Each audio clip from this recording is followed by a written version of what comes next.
What's up, everyone? Kawaii here, and welcome to episode 43 of the Weebs of the Roundtable podcast. In this podcast, we're going to be talking about our final thoughts on the winter 2024 season. So joining me right here are two boys that were not here during the mid-season podcast, Rouge Station and Mad Lad of Culture. Memory might join in later, but we're just going to have to wait and see. But yeah, other than that, without further ado, let's get to it. So, we're going to be using pretty much the same list as the mid-season podcast, which means the first anime that we're going to be talking about is Solo Leveling. So, again, I have not watched this, so what do you two think? We're getting season 2, so I'm happy with that already. Solo Leveling. Well, the hype, I can now understand where the hype started now, because the hype now kicks on from the point that he gained a new skill called Arise. So I think that's where the fun begins now, but now we just have to wait for season 2. Well, Solo Leveling, it's nothing really that's I know this may be funny coming out of my mouth, but I don't see anything really particularly special about the show. It's only understand why people love it. I mean, I enjoyed it. Don't get me wrong, guys. I enjoyed it very much. This is like my top 3 favorite for this season. It's just that I just say, okay, so what is the the unique selling point for the show? Well, power up. No, I've seen that done before. A weak person became strong. Yeah, I've seen that done before. He have a change of personality. Oh yeah, that's not the first time I've seen it before. So they basically just do the similar tropes that we've seen like a lot of isekai animes. But this one though, I think the reason why it sells is because we see how Jinwoo. Yeah, I'm gonna use his Korean name. I'm not gonna use his Japanese name. Jinwoo is like you can see the fact how he progresses through the system. Because one thing I like about it is that how he able to like adapts to the system, what they ask him to do, and you can see that over time he's starting to change his mentality on how he approaches enemies. Because if you go back to episode 1, he's very fragile. He's very he was single-minded. He just want to like earn money, but when he gained this system skills, or when he gained this level of stuff, you can see that he's starting to see the world differently now. Well, obviously he's still going to go to dungeon and level up and stuff like that and earn money, but you can see that he's starting to realize that he may have a bigger part to play in the story later on, especially like how he go about to deal with the politics of the hunters. Because everyone think that the hunter is just an organization that's going to dungeons and kill monsters and get crystals and earn money. But you can see that he's starting to realize that there's a lot of under the table stuff going on in the hunter association, especially with the recent episode, not the recent episode, but like a couple episodes ago, where one of the hunter turned on them. So you can see that he's starting to view the hunter agency a bit more differently now. So that's why I can see that he's starting to be a bit more proactive around people that he meets. So that's something I like about Jinwoo, that he's starting to think outside the box, not like think just defeat monsters, become strong. He had to start taking consideration that things around him may not benefit him. So that's why I'm very curious to see what his new skill Arise, what he do about it. Will he create an army? I'm pretty sure he will create an army, but will he like overuse it or something? Will he abuse this new power and just take over this whole system? Well, we just have to see, man. So that's why the second half of the season, especially, that's when things get interesting. That's when my interest really kicks in for Solo Leveling. Because at first I was actually just reacting to it because of the hype around it. Because ever since I remember like Tower of God, but by the way, season 2 is coming out next season. Ever since Tower of God, like I think it was like 4 or 5 years ago, people been telling me nonstop to read Solo Leveling. I was like, guys, I'm not a manga reader. I'm pretty sure Solo Leveling will get an anime one day. 5 years later, we got an anime. So that's why I wasn't all that particularly surprised by it when it was announced to have an anime. But in the end, though, now I understand why the hype for this manhwa series very up there because of the stuff going to happen after season 1, which I can picture in my mind what Jinwoo could be doing. And of course, we got some nicely done animation by A1 Pictures. By the way, A1 Pictures really stepped up, man. They I wasn't when you associate fight scenes, you don't really think of A1 Pictures. Well, of course, you can associate with Sword Online in '86, but in terms of shonen sort of action heavy stuff, A1 Pictures doesn't really kick in for me. But they can't prove me wrong because you can see from the past 3 or 4 fights, oh my god, they're taking it to the next level. You can see the A1 Pictures understand the task. They understand the importance of this anime for the fans. So they might as well deliver on the amazing animation that we saw a couple episodes. I think that is the reason, and that is from what I can see, the reason why Solo Leveling is so popular is because of these fight scenes. Because it kind of pleases the shonen fans more. Because there's a lot of shonen fans, and that's why a lot of shonen fans are watching this anime for the fights. So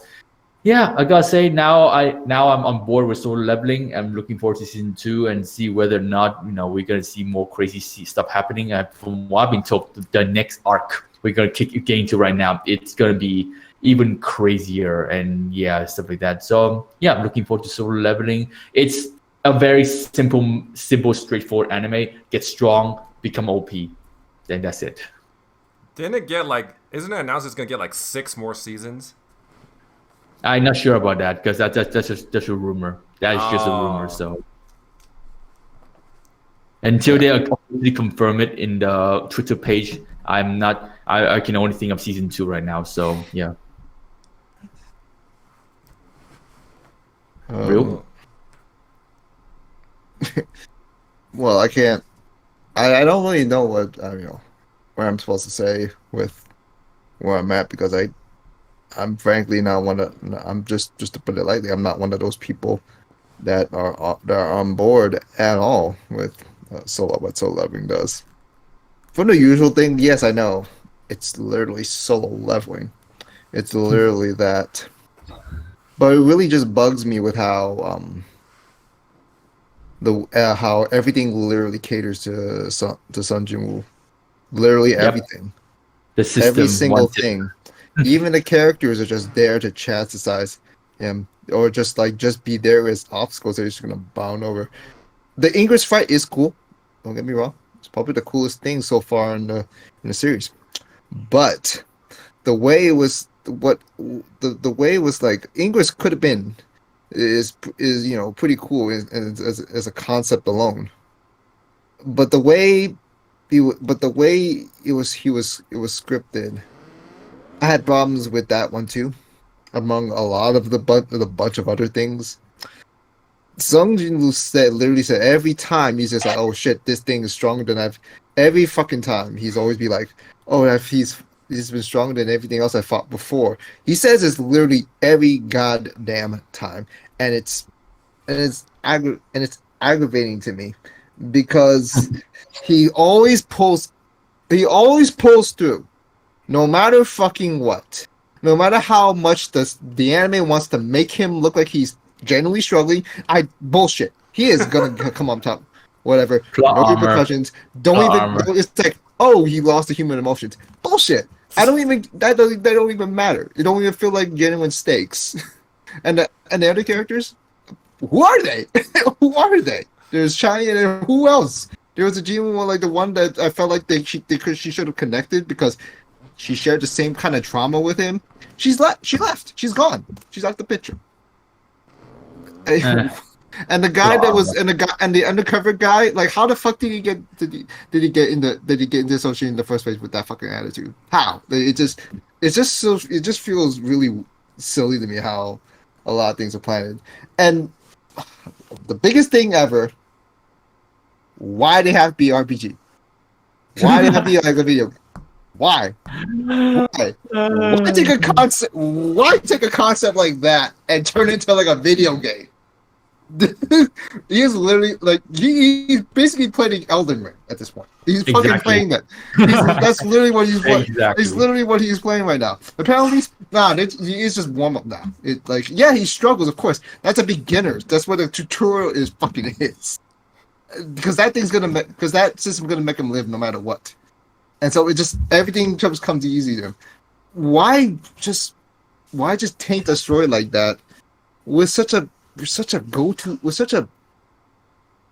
concept like that when it just could have been more simple to where yeah he gains abilities but he can't just have some sort of pop-up tell him about it. He has to figure that shit out by himself. He has to look deeper. He has to have some sort of shit tell him like just like that why stats and whatnot, why put away gears in this little inventory. So what is he using like Homer where he just puts that shit in the shield? No, that's not what the fuck is going. He's not fucking door. This like he's like looking fucking Doraemon. It's like a little infinite fucking inventory now. It's already by itself is already off, but it already puts me off. It already ruins the immersion of the story. Just not like barring most other issues I have with it aside. I don't like how he's developed either. It feels like it got way too quick with how he goes from loser to Chad, right? It just feels way too much of a jump.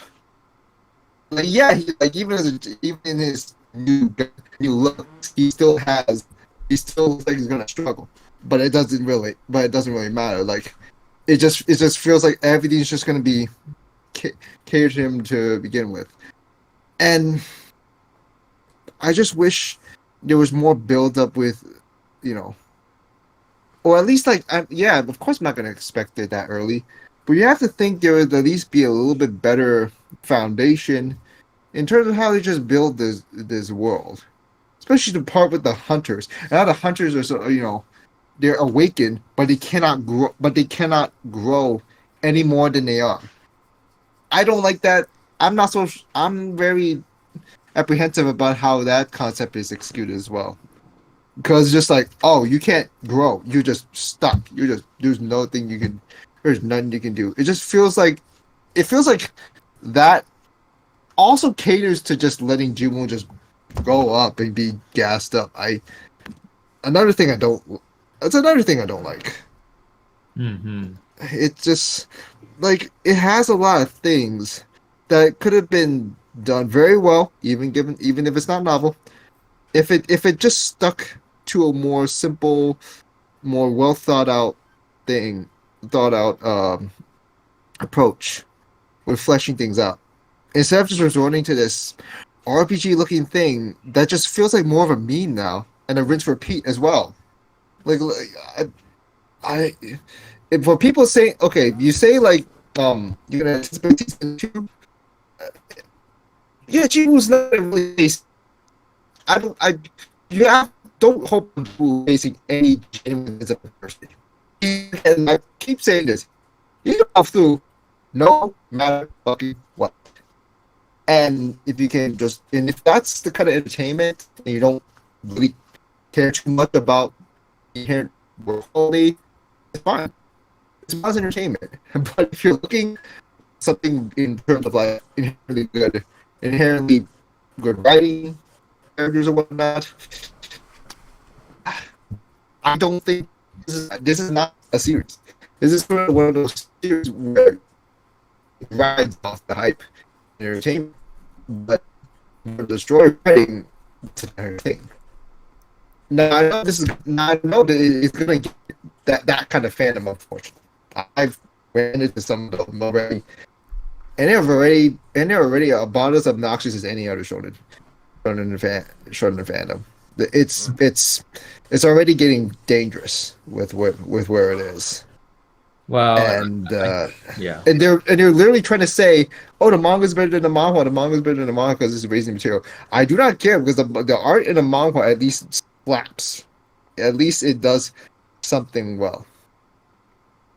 And somehow and even if the anime is adding things, is context to it, the way it's done, and I don't like I don't like how the dialogue is either. It just feels like I have to sit through a lot of talking at times, and it just feels like even those added scenes don't even feel necessary to me. Like, apparently they added some scenes of they added some scene of the girl from before. I keep forgetting the name. I was like Juhi, yeah. They added extra scenes of her, and she's still gonna be non-existent after that. Yep. I mean, I do appreciate where they at least they could try to show him more of his time with the family, but that doesn't say much, honestly. I mean, it's one of those things where I feel like they just cut to that just to show like, oh, he's human, he's actually a character, and I'm like, oh yeah, get out of here. And I'm sorry for someone like me, like, yeah, go back. Don't you can't fool me with that bullshit. I'm sorry, like Soul 11, I get why. I get why it's it's getting this popularity. But for the manga readers who are gassing this up, remember, Solo Leveling was a Solo Leveling manga first released back in the manhwa, but the actual novel itself was back in 2016, around that time. Wow, So that's a long time. 2016. It's been around a while, and and people are still just kind of running off the gap. You're still kind of running off it, but it's like it's one of those points where it's a story that feels like the value is more so there at the time, compared to now. Like it's just kind of just lost. To me, it's kind of just lost that sort of initial appeal. Like if you're, say, a source reader. So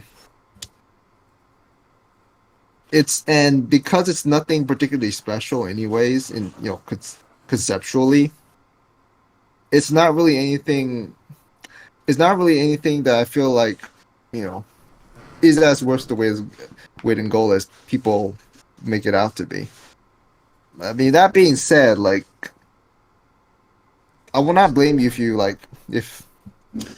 you enjoy Soul 11 just for that entertainment. Yeah, it is. It's just that. But again, if you're looking for about like, if you're going to pass up like, oh, you think about the world building and whatnot, the mystery and whatnot. No, there's very little value in that. You're just here for the entertainment, not for the inherent quality in writing characters. When you say world building, it's more so just like adding more complexity to the whole hunter organization. Like, oh, there's this stuff happening now. Oh no, there's this stuff happening now.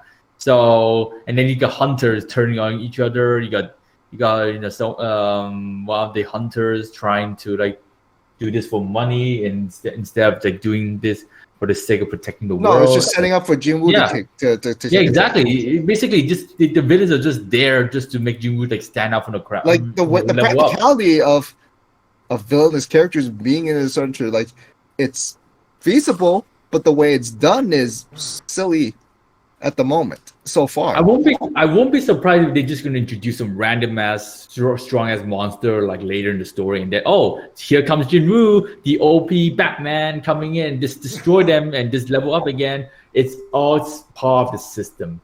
Well, the one thing that I'm very curious about is who is in charge of the system. So that is the one thing that I'm more so looking forward to see, who is the one that is guiding Jinwoo to get a lot of plot armor along the way. Like, bro, the plot armor for Jinwoo is just crazy. Like the fight against Ingress, he was supposed to lose, but apparently plot armor kicks in and he won. So that was like, I mean, explaining the fact that he had the invisible gear on. The fact that it's invisible gear is already taking me out of immersion in itself. It's not the shit with Saber where she makes her sword invisible. No, that's not there. It's more like it's the point where it doesn't restrain my movement or whatnot. No, get out of here with that, man. That's just not how it works. But yeah, I know a lot of people like we're not gonna. I'm not gonna like what I see, but you just like try to tell me inherent writing quality that doesn't cater to Jinwoo, and maybe I'll listen up. But But I don't see it. basically- I don't see it. I think you basically nailed it in terms of saying that this story is basically to see Jinwoo just being OP, because this is the whole point of the story, is just to like see him get stronger and Yeah. stronger and Yeah, I And know it's just- solo leveling, but it's solo leveling. it could still help to flesh the flesh characters out and make it a believable world. I mean, a the whole family, but- family stuff is nice and stuff, but I feel like the family stuff is just like there to say, oh yeah, he cares for his family. So yeah. I mean, it's still though, like it's nice to see that he cares for his family and he's not like completely gone in terms of his mind and stuff. But I just feel like the story is too simple. It's very simple. Like there's nothing really deep about this whole, because like I said, like I said earlier for Solo Leveling, it's basically shonen but Korean version. So yeah, I mean, trust me, Naruto It's have technically such. much deeper story than this. So yeah, True. that's why I wasn't. That's why when I watched Solo Leveling, I said in my mind I was like, okay, so this is just your Korean version of shonen. Okay, fair enough. I mean, I enjoyed it, so that's the point of why I still watch it. But it's like I said, entertainment. So now, to be honest, though, nowadays a lot of the animes, I think like 80% or 67% of animes are just there for either entertainment or just doing some shit ass stuff to get people watching. So Yeah, there's nothing like very hard. Nowadays it's kind of hard to compete with stuff like Freerun and 86 and Mushoku Tensei. So Apothecary Diaries. I got. I have a Apothecary Diaries. Second half of the season, I start to lose a bit of love for it. Sorry, but Oh, I still enjoyed it. But I thought that's where the story actually got even better once the Yeah, dot started. I kind of feel. I kind of like the. I kind of like the second half. I kind of like the first half of the season more, but we'll get into that next time. But I think it's more because the first half was playing more so safe and not saying it's bad. It's just more like it's becoming more. It's more like, oh, you can expect it, and it's still really good because the way it's formatted. But of course, it needs to go in a way where it has to connect the dots. It has to make things more intense. It has to make things more, a little bit more, like things are moving forward. Like especially when you have to get into Mamo's, background. But we're kind of drifting off topic though. I think that's still, like nothing really can top those what I just mentioned, because Solo, like although. Yeah, to be honest, most of the manhwas I watch right now, most of the manhwa animes that I watch is mostly just power leveling up and stuff like that. So like Noblesse, High School, God of High School, Tower of God. I'm pretty sure there's one more, but all of those three I just mentioned is just power based and just fighting. So I think that's why it isn't like Solo Leveling isn't much different to them, but I can understand why people liked it. I understand why I liked it, but again, though, if I had to be very critical about this anime, it's very simple, very straightforward. So, and people, and the funny thing is, when I was on TikTok, people like I saw the people trying to like gaslight it into like some sort of deep writing. I was like, no, it's not. I keep saying that so many times. But to be honest, though, that's what they expect from fans. They try to gaslight it in many ways. They try to like write a very deep. A story essay to talk about the anime. I say, do you guys really have to waste your time on that? But still though, like it gets them views, so I don't really care. But yeah, I'm just like, let's say Solo Leveling. I'm just watching it just for Jinwoo to get strong. I'm hoping that Jinwoo start to realize that he can do much more than just becoming strong. Because all I can see right now is that he just want to be strong and strong and strong. I'm pretty sure sooner or later he starts to like maybe do something else, but. We just have to see, man. Because fans been telling me that in the arc after this season 1, we will see Jinwoo start to be a bit more like a hero. I say, isn't he already a hero? But more like a hero of the moment. And so I was like, okay, I'll look forward to season 2 and stuff. But yeah, with that, I'm just gonna be very patient with. Can you guys hear me? You guys can be we just have to be very patient with this story. And I'm just, like I said, it's simple. I understand what the selling point of it. So it is what it is. Just enjoy it. If you don't enjoy it, just don't watch it. Simple. So yeah. That's pretty True. What's next here? Before we move on, Madlad, was Ryu's audio and camera, was it like glitching or freezing on your end too? Yes, it was. Okay. Yes, okay. it was. Yes, it was. Yes, it was. Was it? I try not to say it because I thought it was just my computer messing with me, but I guess not. Are you sure? Hold on. I mean, you're good right now, but yeah, during a couple of times when you were talking about soul leveling, yeah, it was doing that. Like, I find it weird that if my internet it started to like phase out because my internet is because my internet speed is like 190 Mbps right now, so there's no way it should be messing with me. I upgraded my internet not long ago, so. Okay, I don't know. I really don't know what's going on, but I guess move on then. All right, let's just okay. All right, next up on the list. Oh boy, Madlad, you. Okay, first things first. I don't like season 3 at all. Yeah, I don't like fair assessment. I don't like season 3. Fair assessment. Because like people in my videos, I try not to show it, but I'm pretty sure some people already saw through me already. But I did not like season 3 at all. Like season 3, I get what they're trying to do, but I just felt like season 3 is so fast paced. Everything just cut. There's a lot of stuff being cut out. I don't even need to read the light novel. I already know there's a lot of stuff being cut out from the light novel, because there's some of the moments they're having this sort of deep conversation, and then they jump to this moment right here. I think, isn't there supposed to be something in between? But apparently, when I go on Twitter or X, I'll just call it Twitter.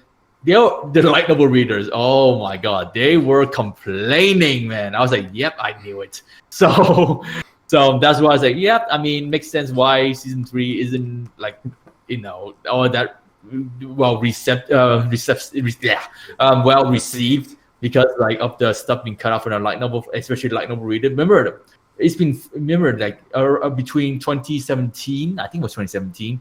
I think it was 2016 actually. From 2016 or 17 to 2022, there's a huge gap between them, and during that gap, there are more light novel readers than anime only watchers, and when you adapt season 2, not gonna lie, there were already a lot of problems for season 2, but the only thing that I enjoyed from season 2 the most is how it builds up to that very last moment of the final 2 episodes of the season, where we get to see the fight scene. I think the fight scene basically saved season 2, if I to be very honest with you guys. And that was literally it. I think that is the only thing that saves season 2 is the fight scene. Season 3, there's nothing really saves it. Well, if you had to go as far as saying, oh, that last scene at season 3, Koji confessed to K. Get that right. Koji confessed to K, and they become a couple. Oh my god, that is so peak. Well, of course, the final episode had to be peak after all. A final episode had to do something to, get you to watch season 4 in the future, season 5, or read the light novel. So I don't really count final episode as a way to level up the season. I usually judge it based on the middle of the season. Middle of the season is always the part where many people would judge the anime form, and that's why when we have stuff like the classroom dilemma, we got the classroom lead. Middle of the season was just so weird, really paced out. Like, yes, if you have a poster of Arisu and Iron Koji, I expect more from Arisu, but no, we got stuff involving. Fuck, I don't even remember what happened in the middle of the season. Like, that goes to show how bad season 3. That shows how bad season 3 is. I don't even remember. I realize the only stuff that I did kind of enjoy was stuff with Horikta, but that's only even then. That's kind of that's still kind of compromised. Oh yeah, we got Ichinose backstory. We got some. Oh yeah, we got had the whole, we had a backstory in the character that doesn't really fucking matter that much. Also, Exactly. Yamauchi got booted from the school, so we got that as well. Oh yeah. Although I have to give credit. The way it's so directed, it just makes it so immemorable. That's how bad I it is. know, right? I, as a casual fan, can't even like remember what happened in season 3 because of how really paced this season was. What was that? Oh yeah, I think I have to give credit in this season for Suzune character written. To some extent, Yeah. Suzune character, because like you can see that this season she got a lot more screen time compared to season 2, especially how we see how she You might as well have shown her more on the key visual. Exactly. Not the, Give her more of a backstory. That's Why not we had to good. jump to Ichinose and stuff? I don't even care about Ichinose. Yeah. Although I know there's a huge Ichinose fan base, so don't kill me for this. But Ichinose, the only thing I like about Ichinose is that there's nothing really like. Well, she has a very likable personality, and that's pretty much it. I'm pretty sure people only like her for that. So Yeah, probably. Yeah, for that. So, but still, though, like I think the thing I like about Suzune this season is that you can see that she's starting to like grow out of her shell. She started to like care more about classmates, leading them, helping them out, and of course that scene with the brother. Oh my god, that scene with the brother was not gonna lie to you, it was cute. It was cute actually. So you can see that Suzune really got her character development. Well, not character development, character improvement. I would say improvement. Yes. Because like season 2, she's just the same as season 1. So I was like, there's nothing really good about her. And then season 3, you get to see the best of Suzune, and you can see that Suzune start to be more confident around Ain Koji, because at first she never really care about Ain Koji, and now you can see that she's starting to care more about him. So you can see that there's something going on between those two. But we just saved that for year 2 stuff. But yeah, I gotta say I'm at least I'm happy with Suzune content. But in terms of the pacing of the story, like it's literally two or three episode training arc. Okay, that was cool. And then after that was like class exam, Ichinose backstory. What the fuck is that all about? And then you got some random explosion sort of exam, and then you finally get to the fun part: Irisu versus Ain Koji, class versus class. Mm-hmm. You guys could have just had the whole season for that instead. No, we had to like. So it's a very weird season. It's a very weirdly paced season. If I had to say, like every episode, I have no flow to it. Like. After episode 5, I just felt like episode 6 has to have a completely different flow to the story now. Like you just change from one arc to another arc now. You guys started with a class arc. Now you guys start with Ichinose backstory arc, and then you go back to class arc, and then you go back to class versus class arc, go back to Irisu arc. I said, fuck, man. Obviously, they had to. I think the main problem for season 3 is that. They're being forced by Kodokawa to rush the story now, because they spend 2 seasons in year 1. Because right now, year 2 light novel is already finished. Year 2 is now, they're moving on to year 3. I think that's why Kodokawa say, okay, hurry up with finishing year 1. We need to get year 1 done now. I don't care how much stuff you have to cut up on the light novel. Get year 1 done so we can get into year 2. So that feels like that feels like what they're going for, which exactly. I'm not a fan of at all. So it's not good for the pacing of the story, but they just have to do something they just have to make sure that they get to volume 11.5. Which volume did season 3 finish? I'm not even sure. 11.5. I've been told from 11.5. Yeah, volume 11.5. Ouch! That's terrible. That's absolutely terrible.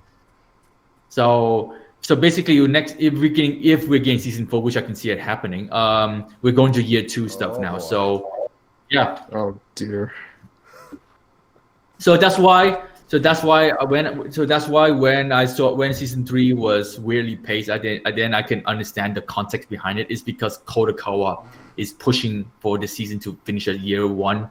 so they can get into the year 2 stuff. Because I'm pretty sure they want people to either read the light novel now, or in other words, telling us that we're now getting into the year 2 stuff, so you have to get ready for year 3 stuff.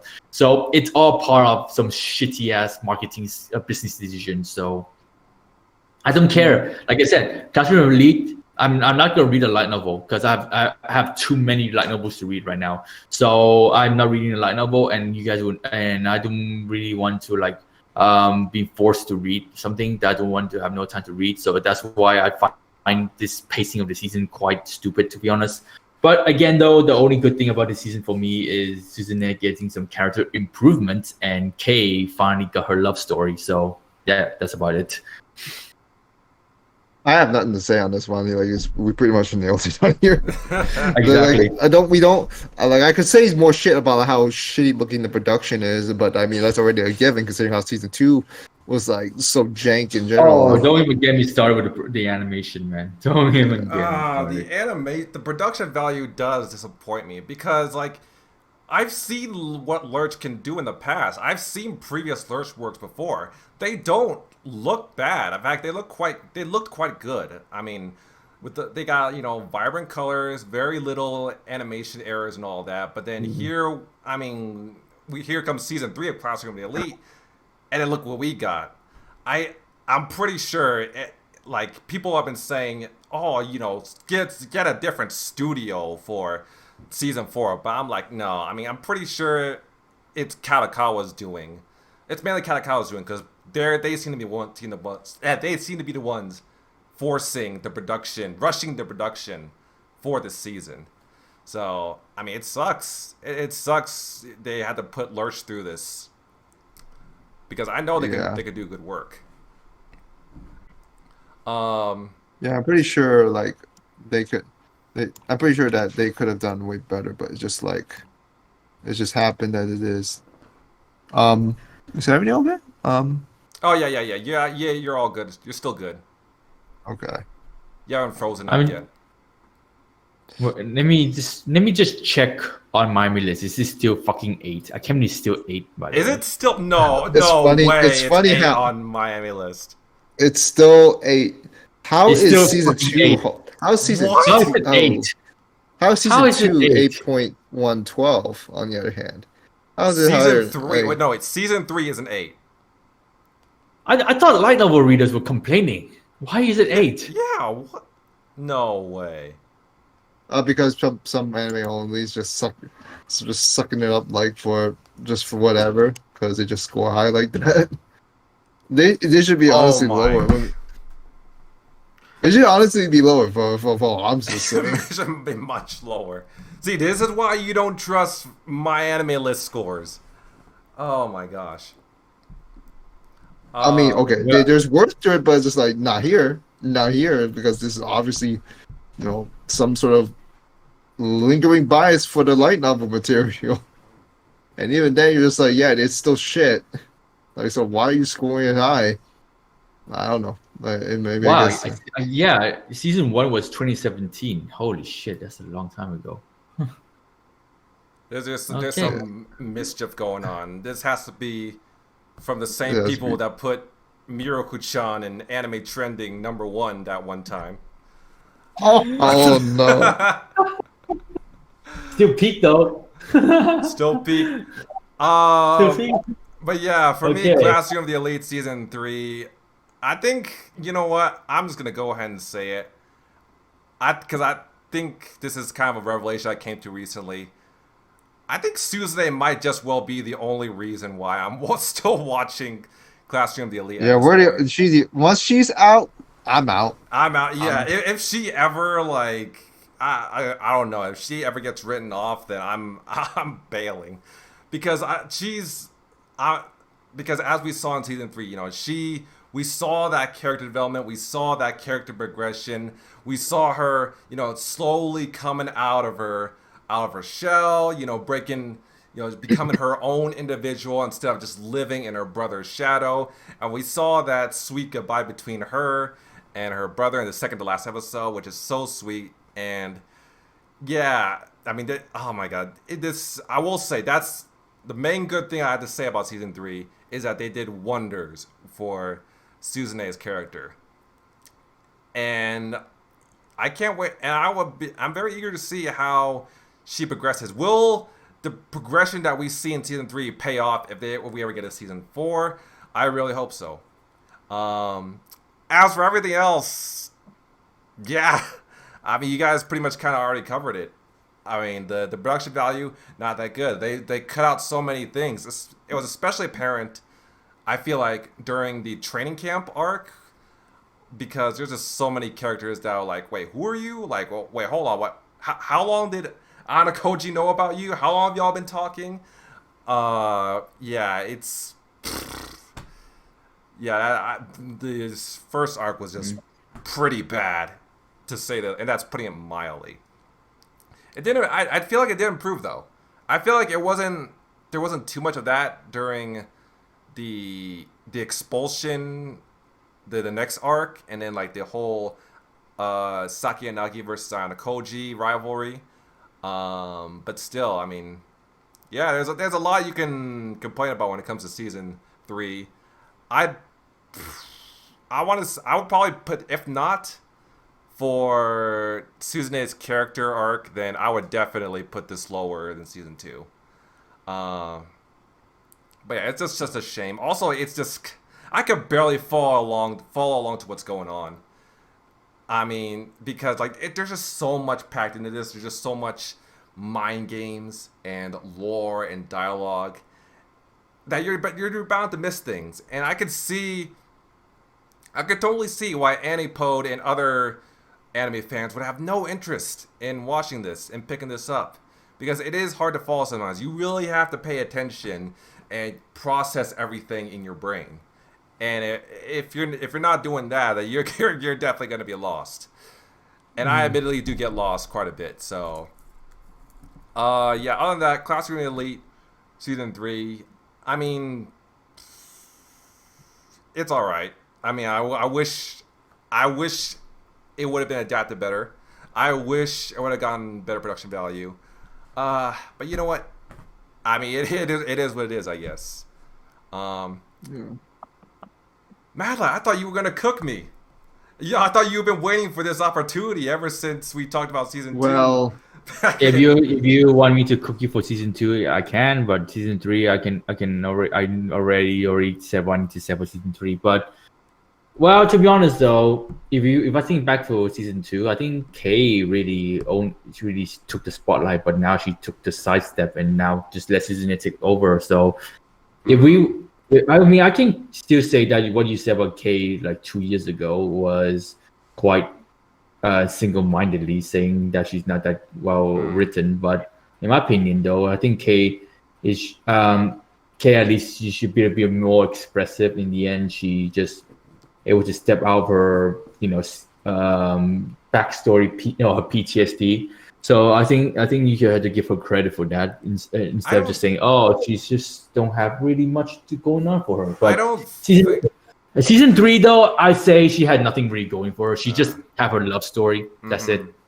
I think the only thing stand out for her in this season is just her, because she literally took the back pedal and just like stay out of the spotlight now. So the only thing she got for her is that she have her love story in the end. So yeah, I guess you can say if you just if I had to balance my argument between season 2 and season 3, I think Kay only able to overcome a PTSD, and Ain Koji is now there for her. Well, Ain Koji, you can see that for that because of Kay, Ain Koji is starting to explore other emotions in his life. So you have to give her like that sort of like credit. But again, if you just basing it off just season 2, then you can say Kay is the one. But if you're just basing on season 3, you can say Kay is just a side character. So I just decide not to like go too hard on this at this time. But still, Kay is still my favorite girl. But it's just that it's all down to year 2 now. It's all down to year 2. How will they explore her character this time? Will you give her more screen time? Will you just gonna make her a side character again? Then I'll judge it all based on that. Until then, I'm just gonna say at least K got backstory, so K won this fight in terms of the romance between I and Koji. Because people are already shipping a season A. I said the only thing going on between season A and Koji is that they're like buddies, not friends, They're but like buddies. acquaintances, like Yeah, at least. yeah. So that's why I'm not gonna say too much about it. So yeah, let's move on. I will say though, yeah, I do think Kay has great romantic development in this season. Especially I will say even though it was kind of leading up to it, I was still kind of surprised when Ayano Koji just straight up confessed to Kay. Like I wasn't expecting him too much to just flat out say, "Hey, do you want to start dating? Do you want to go on a date with me?" and all that. So even though it was kind of hinting at it, it was still kind of hinting that it might lead up to that point. It was still surprising to me because I didn't think Ayano Koji would be that type of character. But hey, I was wrong. I'm definitely interested in seeing. I'm also interested in seeing where their relationship goes, because Ayano Koji did say that if I don't need her anymore, I could just cast her aside. Now I don't think he'll do that, but I mean I do think there's always that potential that he could, considering the type of character Ayano Koji is. So yeah, I mean, I'm eager to see where that goes as well. But yeah, if we're all done with Classroom the Elite Season 3, I'd say we can move on.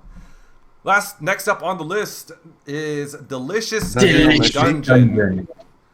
I've heard great things about this one as well, especially from Oliver and Anapode in the mid-season podcast. Did you watch this one? Me? Yeah. Well, did you two? Because I did. Yeah, of course. Yeah. Okay. I make YouTube short content. Come on. Oh, that's true. So yeah, Delicious Dungeon. Well, we're getting a second core anyways, but yeah, I mean, obviously at first we were watching this because is Studio Trigger. Because people think that if you go anything that involves Studio Trigger, people will be very much interested in what they're doing. But for me though, I'm just watching this because I want to see how the food quality, what sort of interesting stuff they cook up every time they go to different part of the dungeon. I think that's the reason why I was originally interested in watching this, is because how they adapt to the ingredients they can find in each individual floor. And then the fun part kicks in now when they finally approach the floor where they fight the dragon to find the sister. So they defeat the dragon. The sister's dead completely, but they're able to revive her using the dragon's blood, which is disgusting, by the way. Revive her through using the dragon's blood. And she's back, so everyone thought this happily ever after, and then the creator of the dungeon shows up out of nowhere. What the fuck? You have to ask. That's interesting. Huh? That was an interesting turn of events. Yeah, that was something spicy happening. I was like, oh shit. I was not personally not really, not too invested in how they're kind of doing this how they're going through about with the going through the dungeon. It's basically food wars. Food war versus fantasy. But now with the fact that there's an overseer in terms of we're overlooking how these guys are kind of disturbing the balance, so they have to take care of them, sort of deal. And it brings up an interesting opportunity for a very compelling sense of conflict. There's some circle of life to it, and what might have been, and the balance might have been absurded by the stuff that has transpired involving the main characters, and hence they're going to be at the very epicenter of it. Or it could have been something that's been built up over a long time, and it just finally came to a head with them being the trigger. There's a lot of possibilities to come up with it. Because I hope it does pull through. I'm not gonna really say much about, you know, the end. Like the production is absolutely fantastic. It's still trigger. What do you expect? It's Yeah. still trigger. It's nearly up there with Freeman. Now, in terms of like where it's adapted, I remember I read the manga a long time, but it was like a long while. I don't remember anything from that.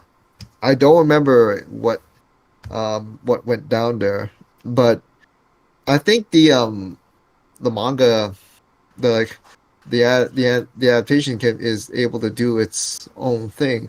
I'm not saying it's without its issues. Like it doesn't feel like the typical sense of Trigger that we're used to from the past, but it still is really stylish on its own.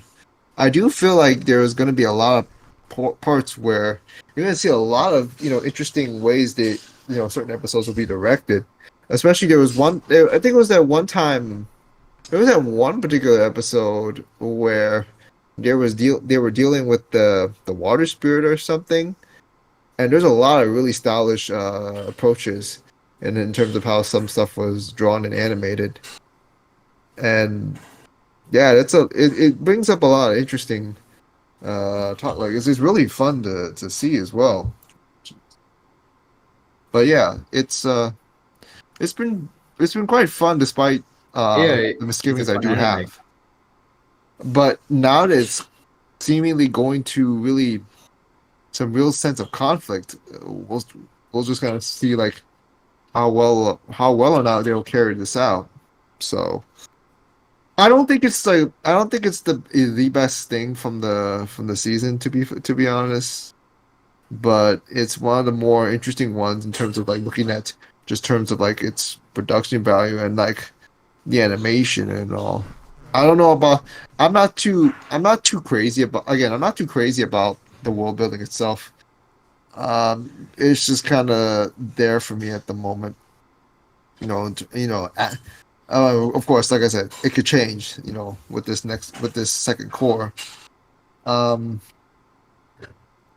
yeah, I will say there's a lot of fan art of the elf. There's really been a lot of elf fetishes nowadays, especially since Freeman kind of just kicked it off unintentionally.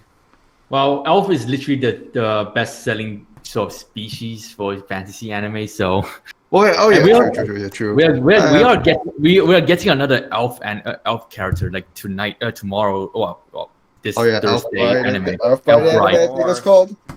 Elf Bride. So, and then we got Emilia coming back for ReZero, and then I'm pretty sure summer season there's one more elf character, but I don't know. But yeah, basically what you said there is quite true though. Delicious Dungeon is fun. For the first 9 episodes was fun. Cooking, we get some characters in moments for especially like for how they overcome the individual situation. But I would say that now we're getting to the serious stuff now because that's what I'm looking forward to. Like the creator shows up out of nowhere. Will it perk up my interest more or not, or will it just kind of slip the up? The creator shows up, and then we got what else? Yeah. We got the sister now becoming a dragon. I think she became a dragon now. Actually, it's more like, if I remember correctly, maybe I remember correctly, she's called because the dragon was supposedly killed. The meat was supposed to be there, but the girl was basically resurrected from dragon meat. Exactly. So she's just returning it to its original place. The dragon is getting brought back. Yeah, no, the dragon is back. Well, basically the sister. I think the sister is back it's a sister-minded dragon or something. But I know that she's going to be controlled by the creator, so I think that's what the team had to find ways to get her back to normal now. So, yeah, the happy ending, the happily ever after didn't last long at all. So, that's why. So that's why I say, okay, maybe it's the second half of the season. Like the moment she was using dark magic to revive her from dragon, I'm like, oh no, that's not good. Like that's not looking good.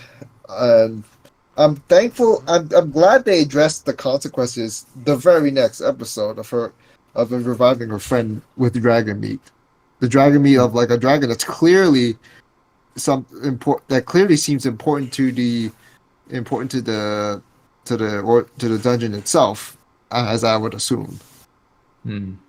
I mean, So that dragon felt like it was probably like a guardian of sorts, and well, they trespassed it. It feels something like that that Pokemon movie with Lucario, where that one tree was like it had these little white blood cells like things just attacking any intruders. That's the sort of a vibe I got, but it's not comparable, but it's kind of a vibe I did get at the moment. But yeah, see what second core has in store. but yeah, I mean, I saw. Did you see the trailer? The trailer for the second Core. core, I actually haven't. I didn't want to. I was going to, but I kept forgetting. To be honest, I might check on it a little later. Yeah, the trailer. It looks interesting, I'll say, but there's nothing really. It kind of shows the fact that it could be the same sort of situation again with them going on an adventure and getting to the sister, and then along the way they're just gonna find some weird ingredients and make some quality looking foods. So I'm pretty sure that'll be the next 3 or 4 episodes, and then it meet some new characters. And then I think around like episode 18 onwards, I think that's when they start to fight the sister or the creator. So yeah, I'm just looking forward to see what's the next, how they're gonna progress the plot now of the story. I see. Yeah. Delicious done. Yeah. But still though, I'm still gonna continue making YouTube short for this anime. So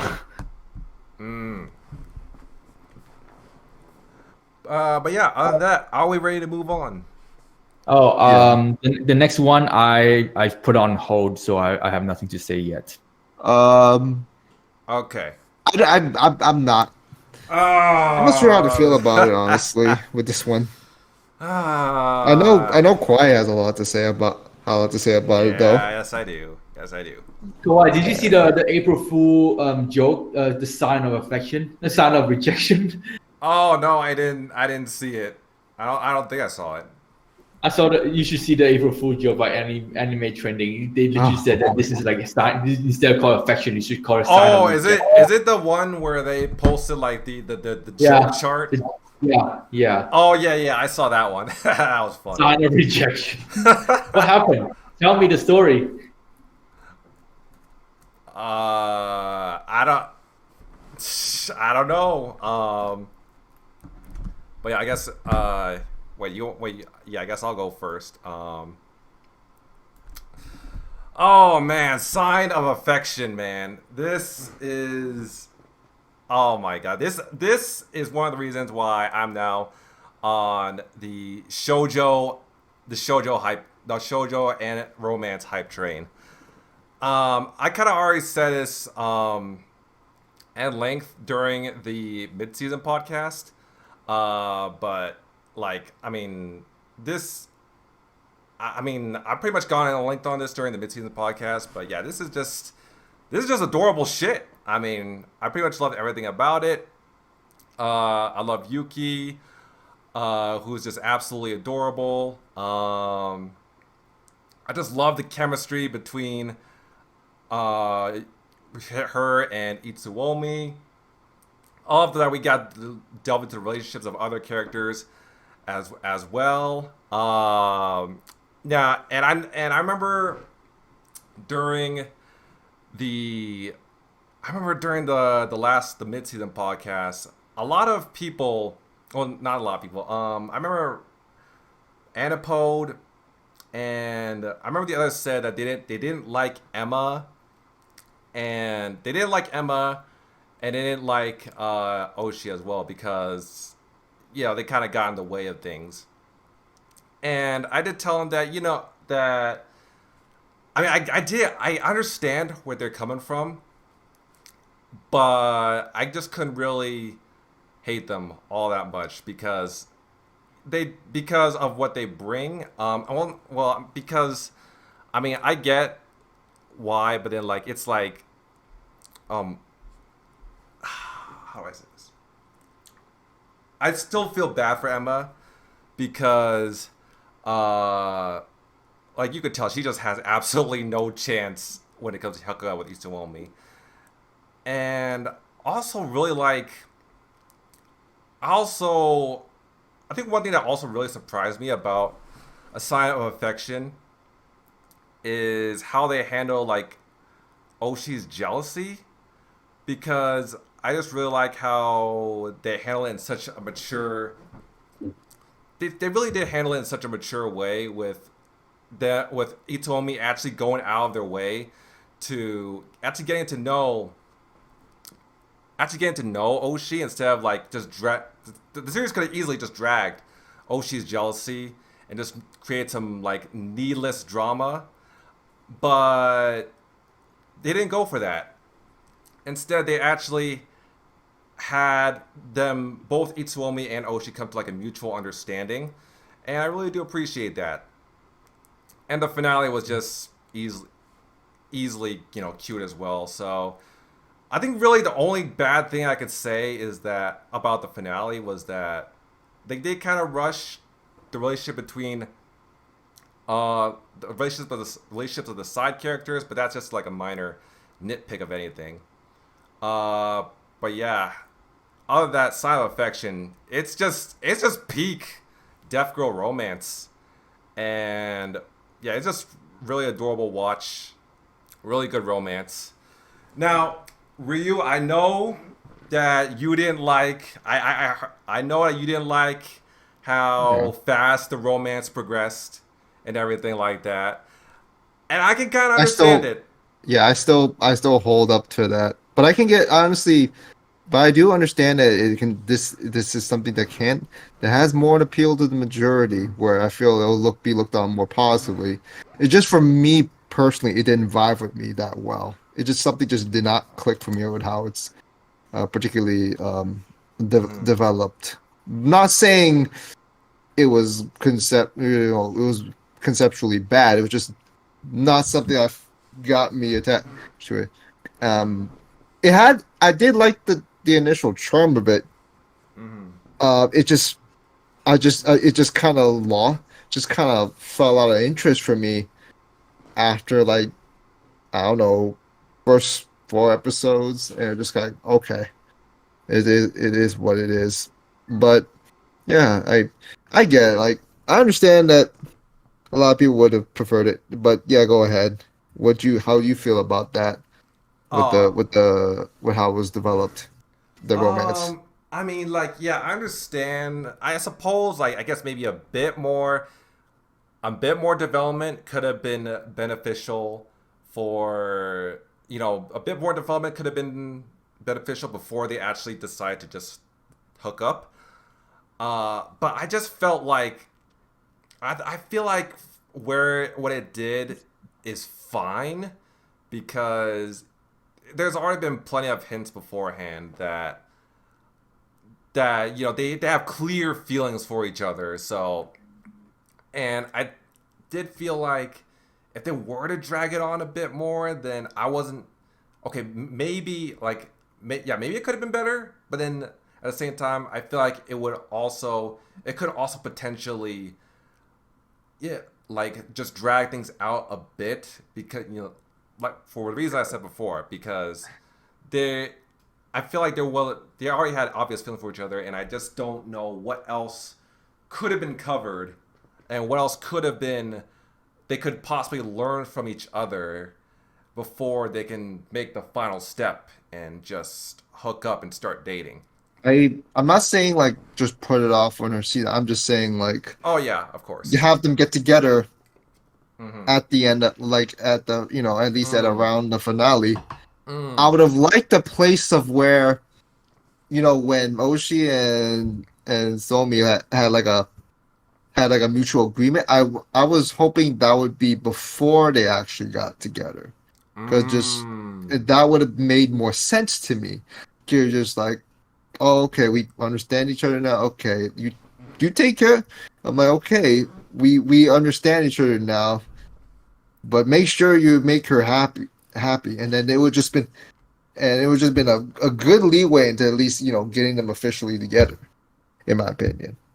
I mean that would have worked out better in my opinion, but It is what it is, though. I mean, Yeah. I'm not gonna. As much as I'm not fond of it, Yeah. I'm not gonna hark on too much about it when like it's already been just kind of said and done, and it's pretty much the majority are with it instead of against it. So, yeah.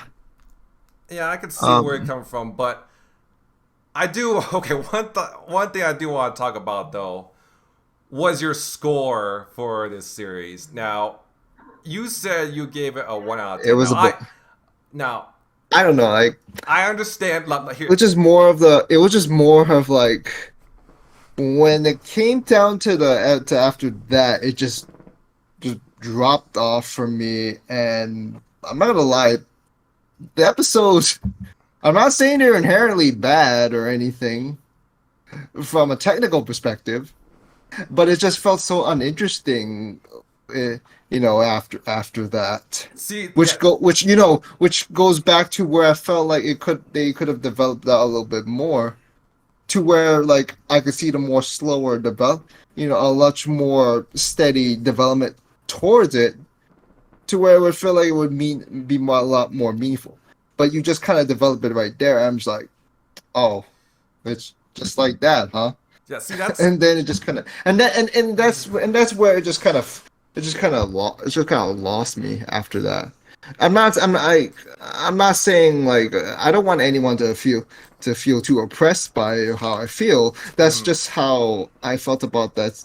I felt about the whole how everything turned out. Like if you enjoyed it for how that played out, cool. Like yeah, yeah. for me, it's just after that it just kind of didn't work out at all after that. Yeah, because look, I understand that it is your opinion at the end of the day, and I'm not trying to roast you or bully you like on that. I know it's a but- I know it's a harsh standard. Like I'm totally aware it's a harsh standard, and I advise against people to try to accommodate to that standards. Do what you will with your own scoring at all, if anything. It's just that I've seen weirder.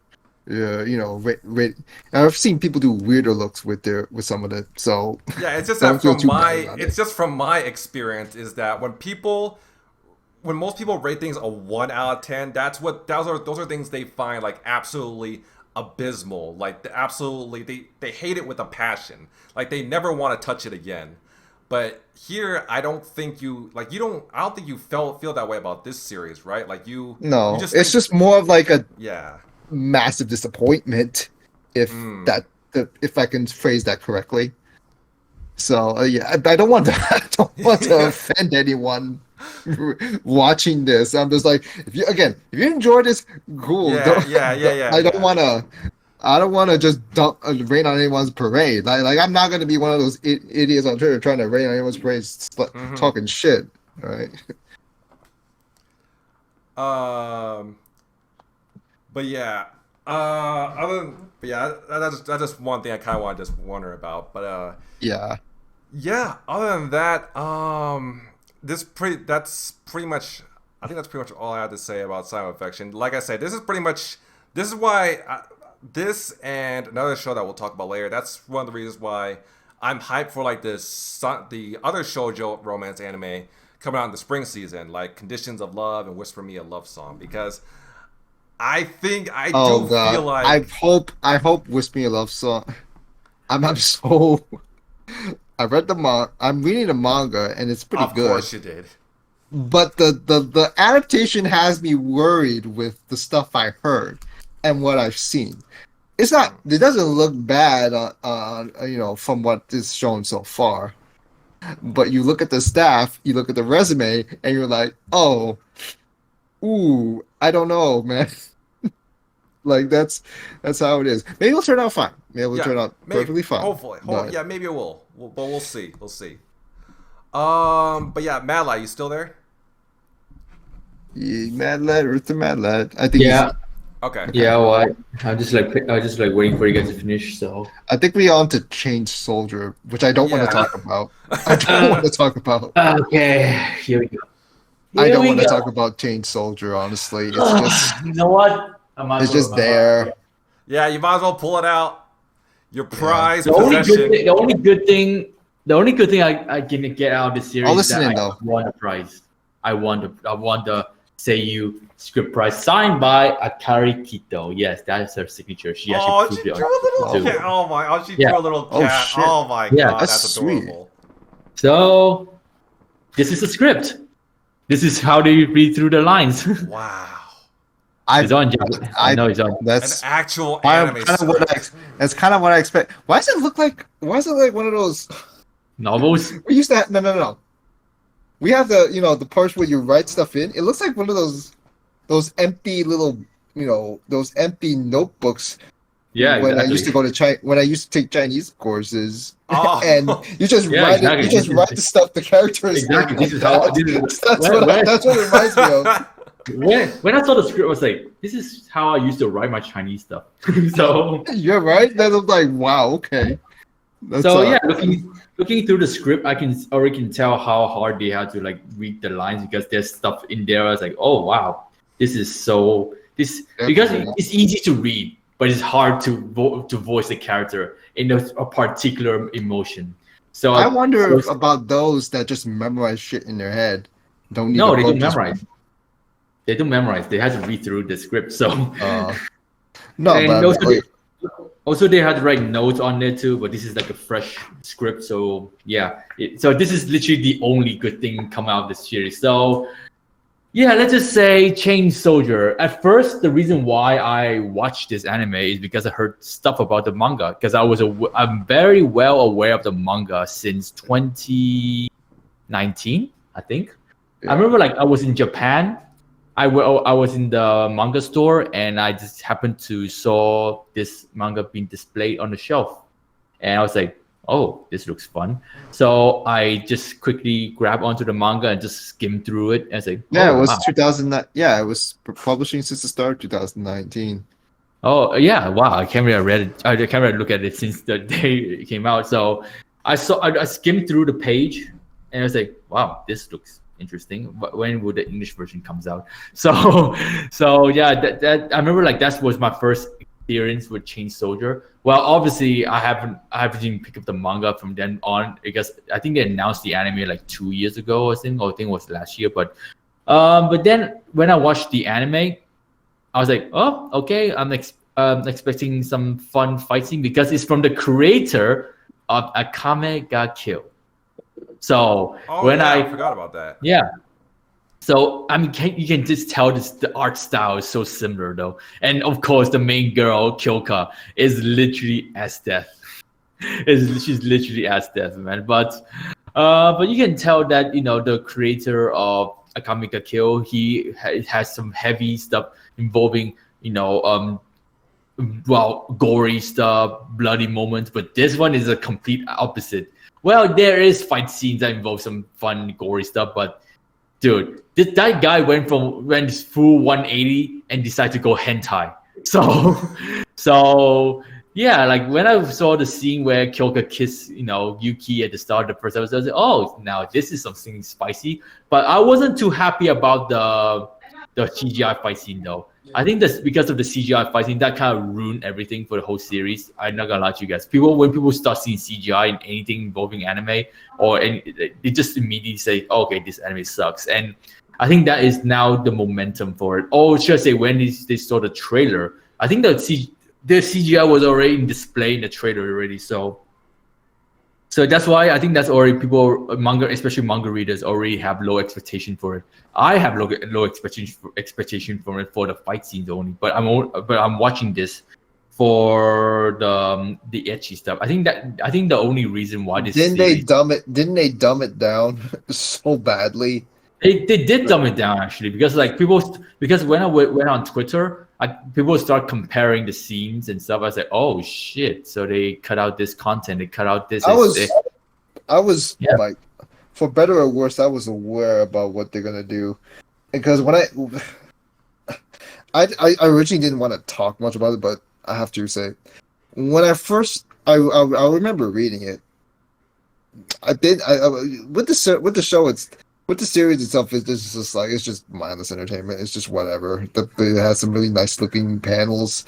But when I heard it was gonna get an anime adaptation, just randomly, and within a short span of time, I was just like, this adaptation is gonna be crap.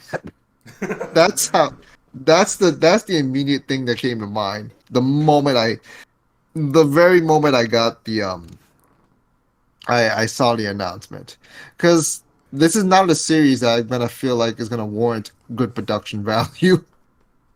You see how it looked, dude. The boobs aren't even drawn properly. Oh, seriously, the we're boobs not gonna talk about that. That's a wreck. That's a wreck in this itself. is anime. I mean, it's just I hope it's not the point where they just cater to these woke motherfuckers just complaining about it. You can't do that in the same season where gushing over magical girls exists. Where gushing over magical girls exists. You cannot complain. You cannot stop, shortcutting fan service at this point when that thing exists now. And even that was compromised, but that was only because the production sucked for that one as well. Bro. But they try to get it whatever they can. Oh my! By the way, what surprises me the most is that how they are milking this series so badly right now. Because why did it get a season 2? Why? I'm not even sure if the Blu-ray. Well, I don't know when the Blu-rays. Dude, trust me, it's not just season 2 concerns me. It's the amount of merchandise that's been sold right now. Like every month, they have some weird. Dude, they know the audience, man. They know the Japanese audience. They know how to sell this anime. They don't. I don't think the anime is basically what they want to sell. The anime is just there to promote the merchandises. Because if you guys go on Twitter, type in Matosei merchandises. Oh my god, the amount of sexy poses they have for each individual girl is there's too many. So basically, what I can see from this series is that they just doing the anime to promote the manga and the merchandises. Yeah, I think the merchandise is basically the one that is what gonna make them the profit because of all the merchandise. Yeah, the merchandise has more soul than the anime, which is not a good thing. So basically, I think the anime is just here as a marketing tool. So. Well, I mean, to be honest, the voice actors did a good job with the characters, though. Like I said, I just showed you the script, so they did a good job. They gave it their all. I mean, especially with some of the scenes they had to voice in. But still, though, I think Chain Soldier. I mean, you either watching this because you're a manga reader or you're watching this because you're into H content. So. I'm both. To be honest, I'm more into the H side, but to be honest, so yeah, that's why Chain Soldier. The action scenes aren't really that well animated. I would say they have to rely on CGI. The character design looks good, but the story wise is just the story wise is very shonen. I would say because I know this may sound wild to me, but it kind of reminds me of Bleach in some ways. Like he had to go to the different world and fight off those species, and then you meet this group, and they had to be friends with them. And it feels like Bleach mixed with High School DxD in a way. Exactly. But it just feels so far. It just feels like just copy paste. It doesn't feel like there's any particular. Also, the thing about Yuki is that the reward system by Yuki felt very tame. This is weird. This is kind of weird to me with how that system works. Yeah, no. I'm trying to make heads and toes of how this fucking works out. And there are cop-ups just like, wait, it only applies to this, but that, but not that, and this. And like, what?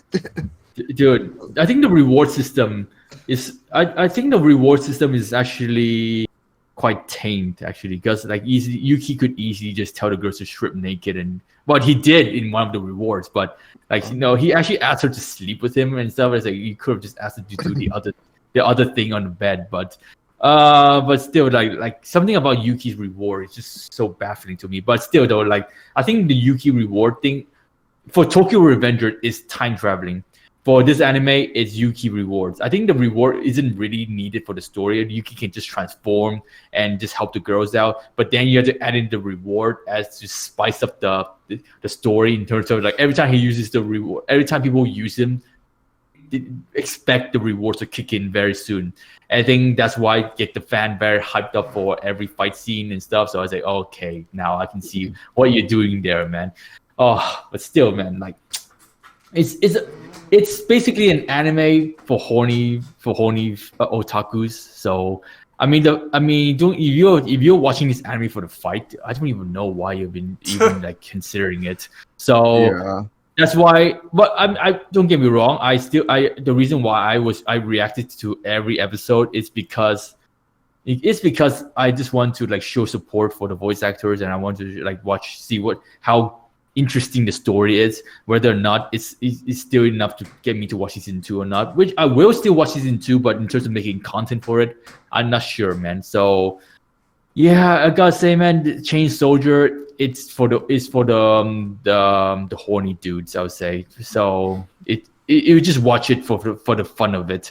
Well, although I have to say the moment where Yuki reunited with his sister, that's a very beautiful moment right there.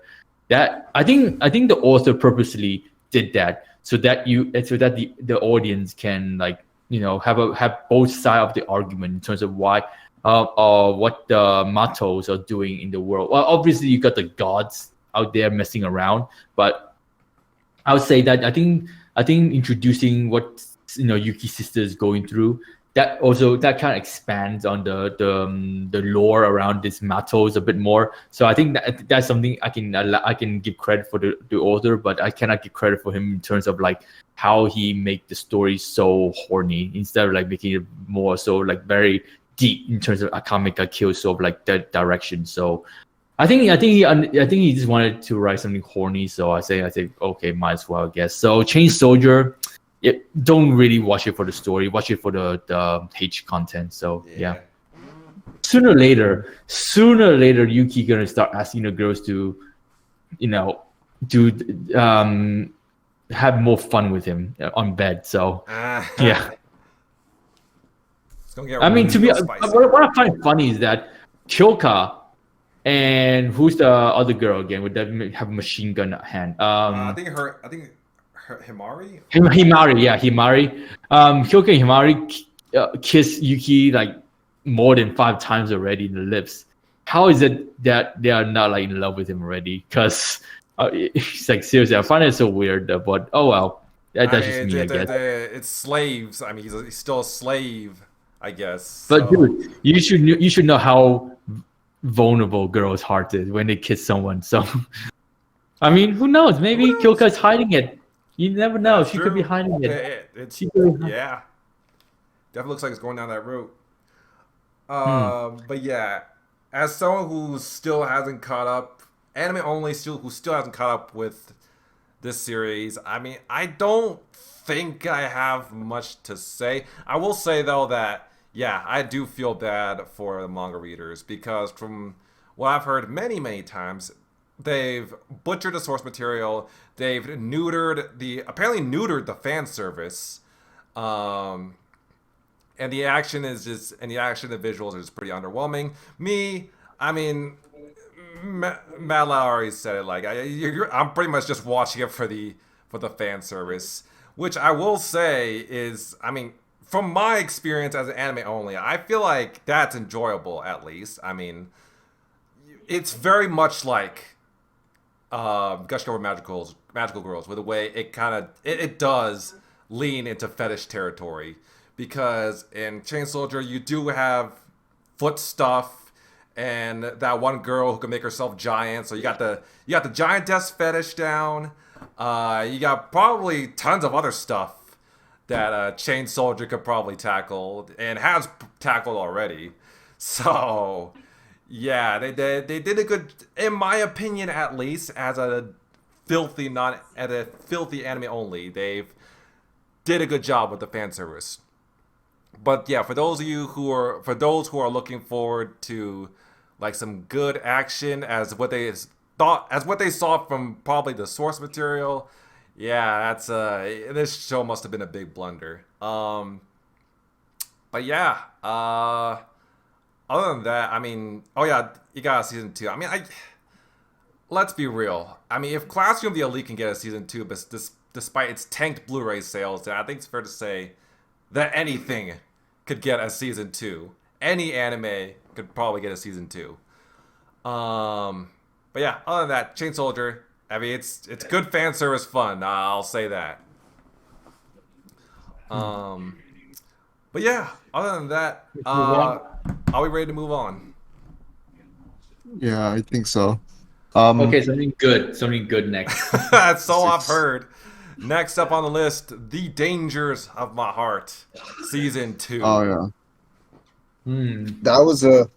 That's probably one of the best things, if not the best thing from the year, that not counting overlapping cores.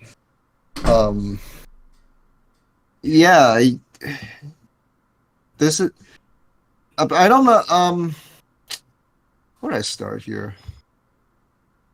The thing with The Dangers in My Heart is not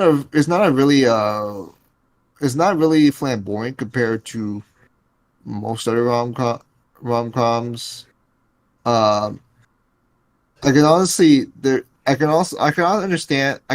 how some, but to just get that out of the way, I've seen people like really take an issue to how some of the girls are, drawn, and how like it's sort of for like, fan service stuff. And yeah, I didn't find, like, it's just there. It's not something I really take much issue with, but I can understand why. But that's not the deal here. The thing was with I think the thing with Angels in My Heart, I don't want to sound like I'm talking to empty space, is that a lot of stuff that Kyutaro Ichikawa goes through is, as much as many of us don't want to admit it, is kind of has a sense of relatability, and how we experience things, how we feel about things, especially when it comes to making relationship with others, either just making friends or just having just being in an actual romantic relationship of sorts. And for someone as him, as young as he is, as a middle schooler, it speaks a lot to what kind of hurdles he's had to come through mentally, and even if it is cringe the way he goes through things, I feel like it feels very genuine. I mean, he didn't grow. I mean, he didn't have the most normal mentality. Well, the thing with how he thinks in his head, at least at first, believe it or not, that's most of us, honestly, because we have stray thoughts that come to mind, and then he recognized it, and we get less of it. And there's also a part where he kind of imagines his own inner self talking to him a lot, in this sort of loose voice sort of guy, like his voice actor. But a lot of things he goes through, like even if it's not, it doesn't feel like it's just for just trying to just to feel out of the ordinary. It just feels kind of grounded in a way he's trying to go through it. If the mangaka wanted to, she just would have made it wackier in every way possible. But that's not the deal here. Yeah, there is humor, but that's more of the immature, the immature middle school humor that a lot of people, a lot of kids go through, especially at that age. And so he's part of growing up, honestly, and trying to realize these sort of feelings.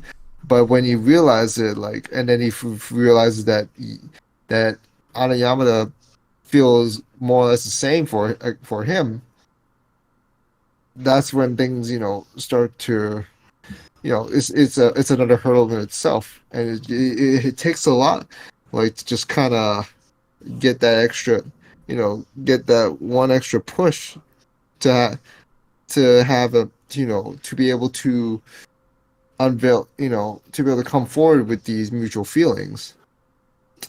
And it's not just Ichikawa as well. Yamada is usually just depicted as this like perfect like she's a perfection, but yeah, she's goofy. She seems very happy all the time, almost all the time. But we get to know a little bit more about her. And while I do say that it could have worked to have Yamada to hear from Yamada's perspective, but I think the way she makes gestures and all does speak enough to letting us know how she feels and what she's trying to communicate. Considering that the way she kind of is almost in contrast to how Ichikawa is, in my opinion, or at least how the anime goes about it. Because like with the anime, we get so much of Ichikawa's inner dialogue, but we get basically none of Yamada's. So it just kind of makes a really interesting case of like how we're perceiving these two characters differently. And so we have to try to make this. So we can't So for Ichikawa, oh yeah, we know he's kind of like that, but even though what he thinks is not necessarily reflective of what in the actions he does, because he turns out to be more so a good guy than what his his thought process early on in the series would initially apply. But again, it's kind of like just through a growing phase. For Yamada, we have to try to understand her through the gestures she makes, whether it's kind of like her expressions, or the stuff, or the stuff she kind of just does for Ichikawa or her other friends. That's how we have to try to that was one way we had. That was the only way we could try to understand. But it makes for an interesting experience. What else is there to say? Is there anything else to say? It kind of feels awkward that I'm unable to really share in this. Oh, Mala, you ain't watching this? I think he was watching. I think he was watching this, if I remember correctly. Yeah, I watched it, and I just made you too short for it. It's just that I like the romance. It's just that I just don't like the fact. Something about me. It's just me, man. I'm just not. Something about middle school romance doesn't really sit well with me, to be honest. That's the thing, though. To be honest, a lot of the complaints that I've heard about I much prefer romance in high school, college. To be honest, though, the one romance that I would love to see because of my age right now, adult love story, something like that. So like for example, the senpai senpai one 2 years ago. That was an interesting one, but not the short girl one. The other couple. So I much prefer more mature adult romance than middle school romance, to be honest. But hey, sometimes people like some middle school romance, so I say why not? So sure. It's just me, by the way. It's just me. So that's why I have nothing to say. I really don't have a preference. I only care if it works out. There can be adult romances, and I would just not be fond of them whatsoever at all.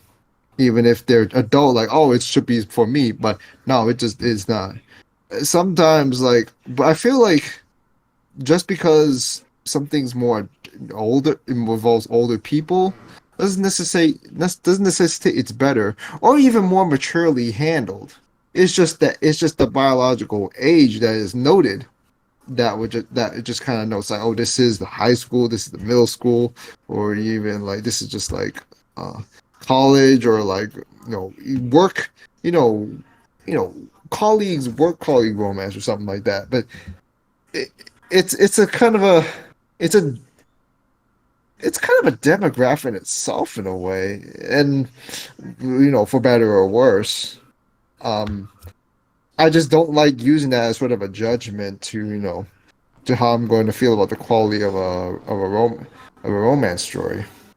Um, but I mean, Ski got Kyrie was one of the main reasons why I stopped thinking. Initially, have an initially surface level thought process about that because of how well that one was done. Even though I wasn't as attached to it by the end, it was still pretty. It was done pretty well given the time, the runtime it did.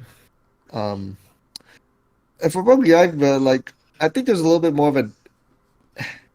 Even though the animation isn't really as cracked up to be, aside from the opening, which is gorgeous looking. The opening was amazing. The opening was fucking amazing. I'm not saying the animation itself as a whole look bad. I will say they gotta stop with those. They gotta stop oversaturating with those light filters. I'm not saying they're terrible, but it's the same thing that I've complained like before the podcast about the thing responsible of like why you gotta use these like oversaturations of lighting. Like y'all don't need that. It's just. I don't know what the reasoning for it. I don't know what the real reasoning for it is, but it's really annoying, especially when it's going to hurt the eyes, and we're here to stop, to protect people. And it was already supposed to be a case of we're trying to protect the viewers' eyes because some people are just too lazy to fucking move away from the screen and follow proper procedures. We've just that's where we've gone to at this point. But yeah, like even though it's not the animation isn't really, the production isn't really anything too crazy. I do feel like the staff that was at hand, the people at hand, they did as much as they could within the limited resource they have to try to make this work. And I appreciate what they did, even if it's not by any means perfect. So I actually like that if this is the way it was concluded, the way things were highlighted, especially the very emotional moments were really very well done in my honest opinion. The anime could just kind of leave it off at that. Yeah, we don't get the official kiss, but like right now the manga doesn't have enough for season 3. Yeah. I do think like that's a probably good ending point for at least like if they're probably not gonna get a sequel like for like ever again, or like at least not for a long while. Like that's probably just a good ending point. The thing I think another thing to try to kind of take away from this is it's still that people still I heard people still have an issue with how Ichikawa is, and I just keep saying this again, like he's trying to go through a growing phase. He's trying to better himself. It's just that like with how he initially is. Like remember there was a flashback. Remember he used to be a very happy individual, but things happened and he just kind of ended up like with this sort of twisted mentality that comes off really off-putting, understandably so.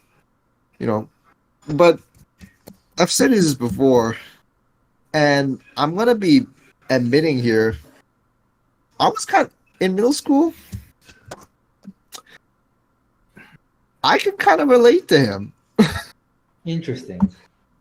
Not exactly the way it is, but I would just have, I did not like. I was like in that phase where I wasn't where the stuff I was thinking, like how my thought process and how I was not and how I was trying to fit I was fitting in or not able to fit in.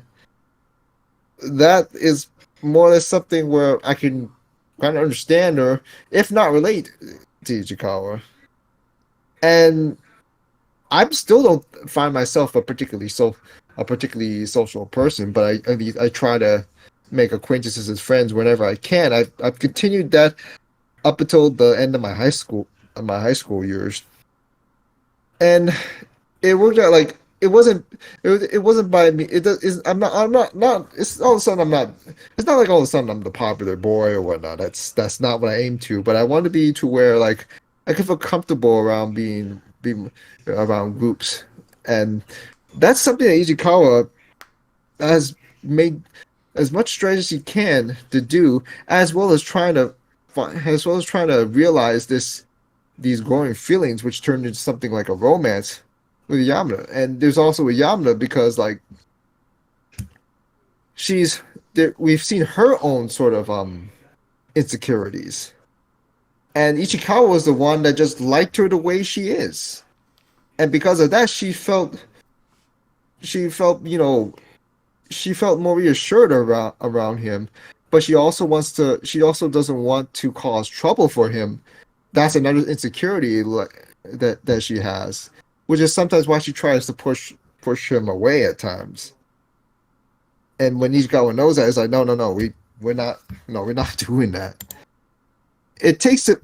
So I like this sort of where the two aren't necessarily on the same page, but they're doing their best to try to understand each other, despite the contrasting ways they communicate or speak to each other of sorts. Because like what can be spoken in words will not reflect how we feel.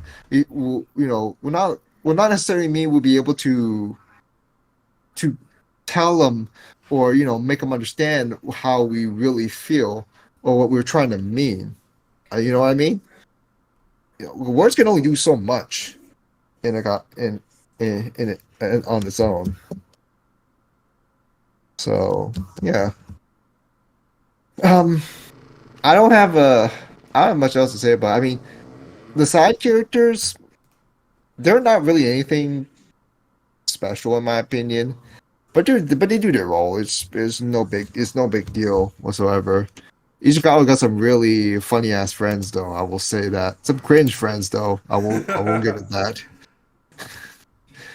But yeah, that's all I really got to say about it. I have nothing really to say about it. I'm just watching this based up because there's too much hype around it. So okay, can we just move on? All right. Well, next up on the list is the wrong way to use healing magic. Are you two watching this one? Oh, I did, but I'm not even. Oh my god! Here's the thing. I don't like isekai with sort of like this sort of like concept and stuff. Like this got reincarnated and then they just become overpowered and stuff. However, Usato, he did not become OP. He gained healing magic, according to the title of this anime. And at first I say, healing magic, that's interesting. Okay, so how are you gonna tell a story of him becoming a healer and stuff? He got recruited by an absolute menace of a supervisor, so a teacher. So seeing how he went from hero, literally seeing how he trained to become a perfect healer, meeting monsters, becoming strong, and just doesn't rely on healing. He had to be strong too. And seeing how he came in and saved his two reincarnated, seniors, it just goes to show that, just because you're a healer doesn't mean you're useless. And in the end, he just showed that he is indeed one of the more powerful characters in the story. And he just used healing magic, but he can also fight too because of his, insane training. So it is a series that caught me by surprise by how interestingly funny it is. I'm not sure about how well the story is written, but I'm pretty sure is if I'm enjoying watching it. Yes, this is one of the isekai animes that I enjoy watching this season. Then something is right. Something did something right about this series, and I enjoyed it. I really enjoyed especially like how Usato just don't really think too much about like trying to like what when you got isekai to the world, you just want to like go and do your own thing. He just wants to like impress his teacher and showing her that he can indeed develop too, and just go about to like prove her that healers can indeed improve and able to play a big part in adventures and stuff. Because not gonna lie, the teacher's backstory was very predictable, yet very impactful in some ways, but very predictable. But it just goes to show that she was doubting her ability as a healer, but seeing how Usato able to save his companions in a battle, okay, not bad though. I say really good, really a very well developed plot of the story for Usato, and just do something that is different from other isekais. Like the other isekai, I mean, MC just gain some absurd strength and stuff, but Usato just he's just a healer. He's a supporting. He just plays support, and this role as a support it just shows how well you can say support characters are important to a team. So it's a really fun it's a really good isekai series for this season, I would say. And while it's not like the best of the isekai, but it's just a much more enjoyable watch, I would say, compared to other isekai this season, which I may get into according to the list. So yeah. Interesting. Ryu, do you have any thoughts on this? Well, no. The thing is, this is not a memorable show for me at all. It just felt like another isekai, just isekai to me. Even given the slightly different direction, the characters just don't feel like anything particularly notable to me. The teacher's bad. What was her name? What was her name again? Well, I need exactly. What's her name? Yeah, that's how bad it is. That's how bad it is for me. All right. I mean, that's why I don't hold it. That's why I don't like. I didn't really want to talk much about it. Rose, when I got into the backstory and it turned out the way it did, I'm just like, you know what? I'm not even gonna bother trying to give this a benefit of the doubt. It was so predictable, and I just, even given if it's fundamentally sound, well, it's technically sound, I just didn't care. I'm sorry. I just didn't. I just was unable to really give much care about it because of how predictable it is. The humor in this series is also like something about it just rubbed me the wrong way. I'm like, well, are you like, especially when the part where they got with the when you had that pet blue bear of sorts. I'm like, well, okay, the senpai. That took me out of it in a way. Although the senpai, I really like her though. She went from very cool to very otaku like. So, well, that's a thing in itself. There's something also about the way it's kind of just paced or how things are spread out. Like after he trains, right then and there, he's just thrown into some sort of convoluted plot or something, and I'm just like, I shouldn't. I'm just like, I'm not even really feeling this one either. It just like, yeah, just try to prove yourself. Like, I'm with the point. I'm with the part where he does get trained, where him growing is believable instead of just being gifted powers and such. But I feel like when it stopped after that, the way it tried to then jump him to be, useful, like, where it is with throwing him back into conflict. It just doesn't feel like it did much for him in the end, in my opinion. I really was just kind of perplexed how fairly easily it worked out for him. At least in my eyes, it did. I don't really think I don't really think it did anything terribly wrong, but it just felt like I'm just tasting another vanilla ice cream at this point, which is a slightly different, which is a slightly more intense vanilla, but that's it. That's how I feel. Ouch. So yeah, I'm to be sorry. Again, I'm sorry. No. I don't want to rub this. Like the concept's fine. Just how it came off from me, considering how much you said. The production value, like. Yeah, we don't talk about it. You don't talk about production values in isekai anime unless it's Mushoku Tensei and ReZero, okay? True. So true. And Tensei to extent, but yeah, it's just there for me at best. Like I could care less about it if it gets a second season. well, to be honest, I was hoping to see more of the girl, the senpai. See, even I forgot her name.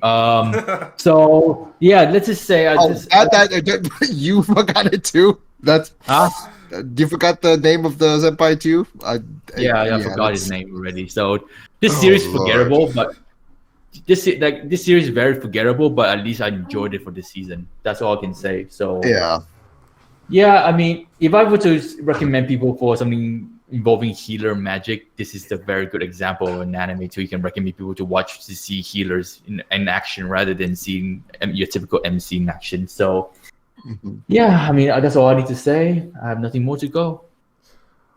All right. I guess we can move on now. Next up on the list. Okay. Oh my God. I'm gonna be real with you guys. I am okay. About this one. Yeah, I'm okay with skipping this because I trashed this during the mid-season podcast. I dropped it. I don't think I have anything new to say. So I finished it regrettably. Fucking stupid ass ending too. She goes away. She was like, "Oh, I'm going away." She comes back. 2 weeks. Are you fucking kidding me? For 2 weeks. 2 weeks. What with the build up? The final episode is so cringe though. What is with the build up to? Oh, I'm only gone for short term. Just then. Oh my God. I was like, oh, get the fuck out of here with that. Like, are you kidding me? That's your ending? It's just so stupid. I did, I'm pretty sure the manga would, from what I've read, I'm pretty sure it would have more development, but it feels like the adaptation just wants to be one and done. That's how it felt to me. Exactly. That's why it's not worth really talking about at this point. It's just there as want to read the manga? No. To be honest though, I think I don't really understand like why people are saying that. Oh my God, this is so fun to watch. I said it's not unless you're into gals or into big booby girls, then this series for you. But I don't know. I also find the MC, the main boy, so annoying. Dress Up Darling. Yes, exactly.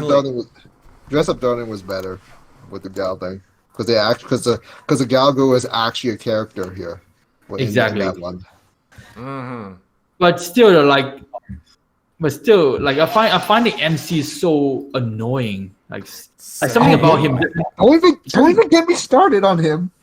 Oh my God! Like, dude, don't even get me started on him. He's like something about his attitude, talking to girls and reacting to some of this moment. I was like, oh my God, this guy's so embarrassing. I'll tell you what it is. It's because he's basically one of the most. Like, he is one of the most generic MCs you can think of. There is no thought being put when it comes to making him a likable or interesting character. 90% of the time, his dialogue is just like stuttering every time he talks to Minami. Like, and also, like, he just, oh my God, he's just such a wimp. Oh my God, can I just tell you guys the piano scene was so cringe? The part where he plays the piano to cheer her up. We're done.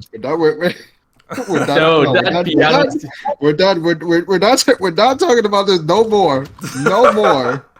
No more. So cringe. This series is so cringe. Like, bro, dude, she's a waifu.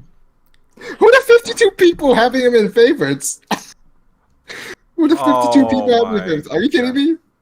Dude, It's from those that have never watched an actual good romance anime. people even call the gal waifu. I don't even like her at all. Maybe they call her a waifu because she's been voiced by Sakura Ayane, and that's pretty much it. I don't like her. I don't even like her at all, man. I don't even know. I don't even know how I even finished the series.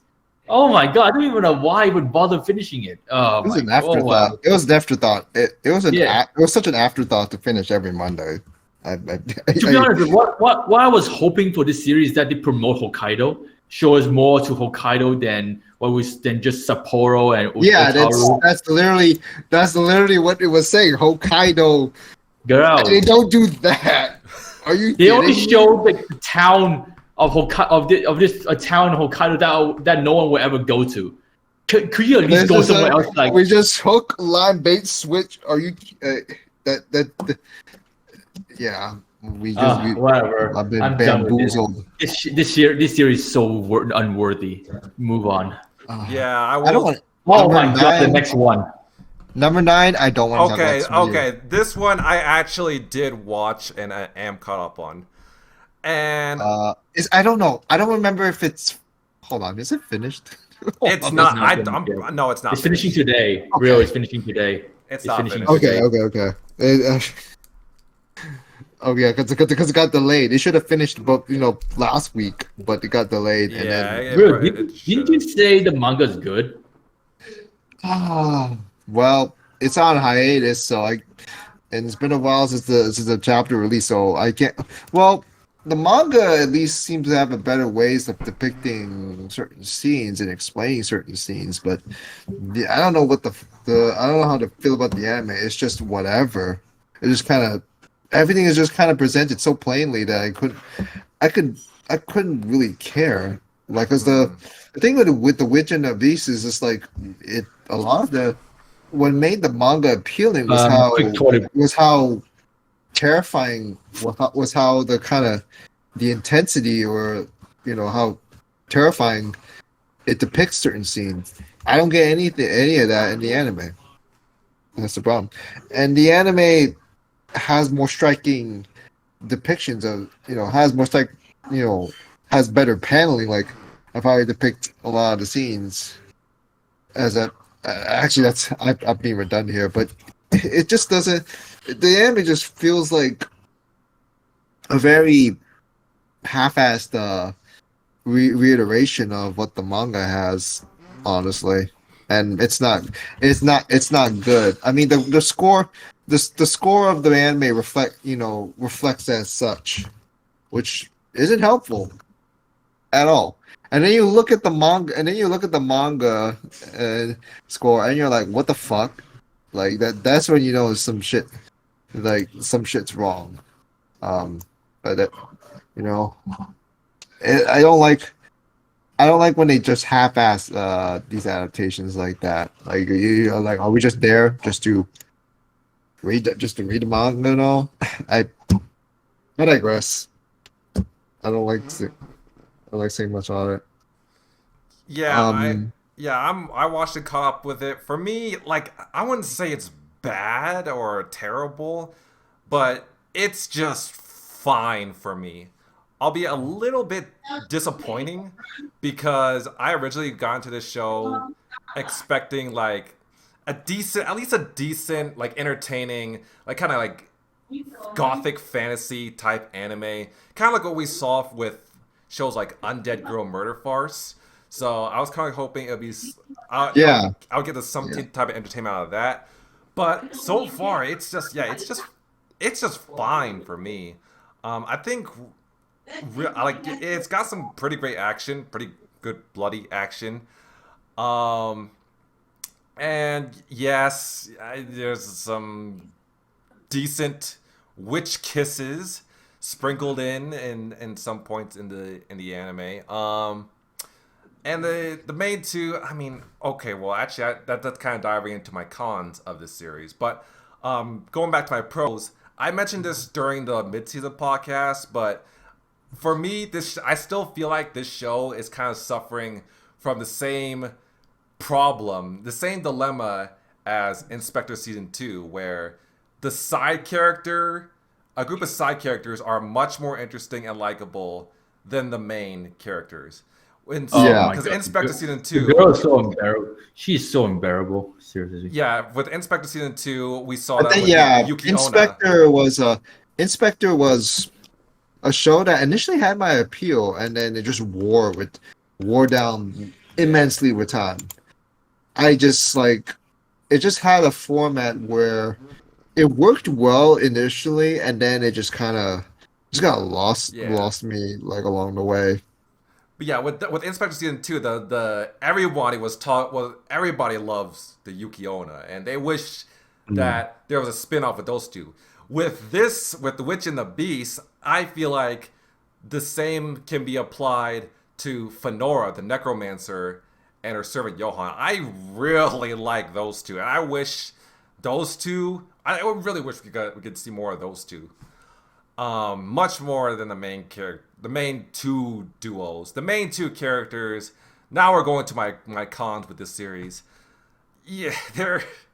Oh my gosh, I don't want to say they're uninteresting, but I really wish this series could give me something with them, especially with Guido, because let's be real, Guido is basically just the same fucking character throughout all 11 episodes. We don't really see any character development. We don't see him really make a sense of a.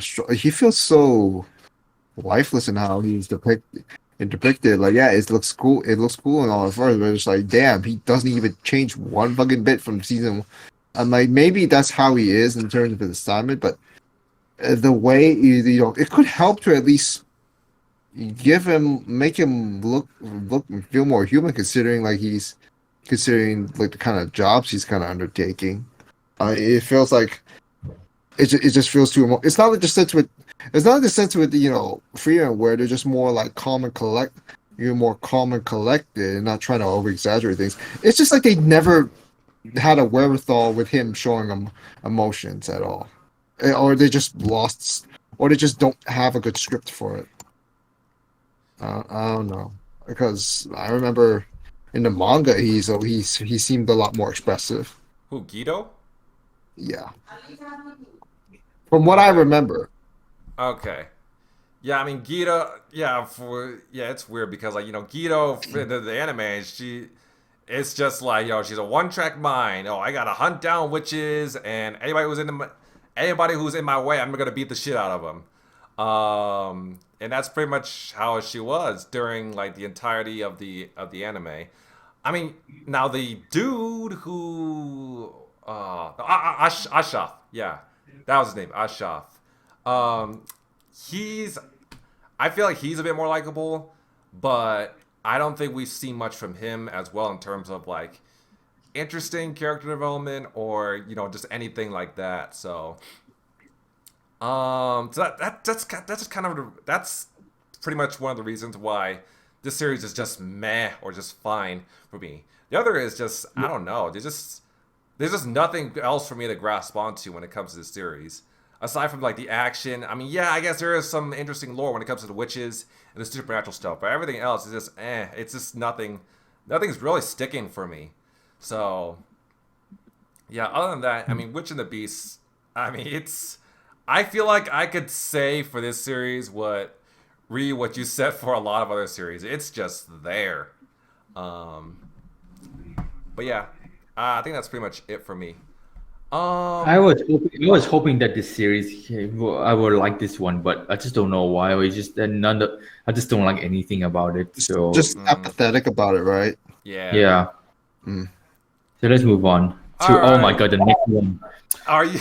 I knew. Okay, I put this because I knew at least Anipode enjoys the series.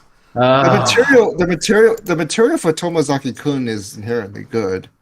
It's pretty decent, but Project Number 9 manages to screw it up one way or another. I don't think I've had a single remotely positive score from a Project Number 9 anime at all. It's just one fumble after another for this one. I'm not saying like it's completely unwatchable, but it's so boring. Like even when you have your girl like some of my favorite characters from the light novel that from what I've read so far show up on there. Like that's only like sometimes it's enjoyable and sometimes, but most of the times it's not really. Like they're just there. There's no inspired sense of direction. It's just a commercial. It's just commercial. It's just commercial. Advertisement at this point. I don't even want to talk about it at this point. That's how. Dude, I have nothing but bad things to say about it. Oh boy. Are you gonna talk about the one with the dating thing, the pick the girl part? The last episode. What? Okay. Wait, which one? Wait, which one? The last scene? Probably the last episode in general, but okay. Oh. Wow, you all that build up to that? Fuck off. Yeah, that was terrible. So I literally have nothing good to say. I don't know. I haven't read far after that. I only know what really. You know what? The score game. Maybe it gets better after that. But I don't know. Same here. Same here. Very uninspiring to me. I give it a 1. Let's hear what Kawaii says. I haven't watched this, so if you guys, okay. I'm perfectly okay with moving off. If you guys are ready. But give me a second. Let me just double check my score again. Did I give it a 1? No, I give it a 2 actually, because at least some of the character romantic moments, or if you even call it romantic moment, were somewhat decent. But that's about it. Because I don't use. Dude, I gave 1 and 2 to drop animes, okay? I don't usually give 1 or 2 to finish animes. I usually give 1 or 2 to drop animes, but this is like one of the 2 or 3 animes that give 1 or 2 for finishing it. So it goes to show how much I hated it. So, yeah. So number 1, fair enough. The softcore hentai monster shoujo 1. All right, yep. Next up on the list, Gushing over Magical Girls. Oh, all right. Have at it, y'all. Finally, I'm gonna take the back seat for this one. Some peak content. Oh my god. Okay, to be honest though, I can't knew it would be hentai before I even watched this anime. I'm glad they decided to just be unrestrained with it. Dude, it's not like redo of Healer. No, it's not like what's the best example anime? It's not like Goblin Slayer where they did not show the scene. It's not like what's the other? Thank God they don't have blatant censorship.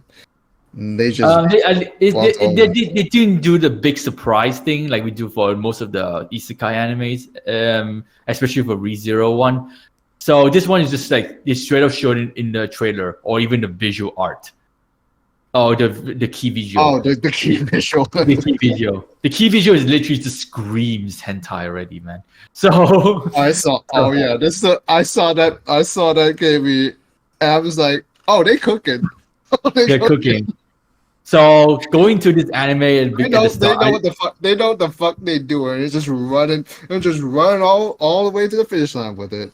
So I already knew what we're getting ourselves into, and episode 1 did not disappoint because we literally, dude, this is the first time I saw nipples in the transformation scene. What the hell? Wait, that's your first time? Yeah. Sailor Moon doesn't have one. Nanoha didn't have one. What other magical transformation scene have one? Sinful Gear didn't have some. So this is the first time I've seen nipples in a transformation scene. So yeah, that's why I was like, wow, they're cooking. They are cooking. So I was like, okay, so what sort of interesting H scene we're gonna have? Okay, butt slapping, good. We got that. Okay, we got naked transformation scene. Okay, we got that. Oh, and then we got tentacles. Oh, on the first episode. Okay. I see what they're cooking. Oh my god. Okay, first things first. We'll admit everyone watching this anime are not here for the magical girl. They're here for the H content. We're not here for the story. If people say, not here for the story. if people say, "Oh, I'm watching this for the story," you're lying. You're just pretty straight up lying. You're watching this for the H content. Admitted it. So yeah, basically when I go into this anime, I'm just gonna watch it for the H content. But then, Not here for real. I do like. Then Utena, I don't know why, but I hate the fact I hear Utena and I'm thinking the Revolution Girl Utena. Yeah, and I'm just like, that's Jesus true. freaking That's Christ. true. I'm like, Dude. oh no. Dude, Utena, for some reason, have a 180 personality change every time she transformed. So she was so innocent and stuff when she's non-devil form, and then when she turned to her evil form, she becomes so what's the word? So aggressive. I just use aggressive, sexual assaulting most of the magical girls for her own enjoyment. Wow, that is some character she is, man. Well, obviously you can say, okay, so is this series just based off hentai and stuff? Yes, but also the three magical girls have their own story too. Didn't they have? Well, not the pink one. The pink one is so very straightforward, energetic. But Sayo, it was the one that stands out from the crowd. Ah, yeah. Sayo, yeah, a priest girl. At first it was just a pure coincidence that she, enjoyed the pain. I said, "There's no way she's enjoying the pain."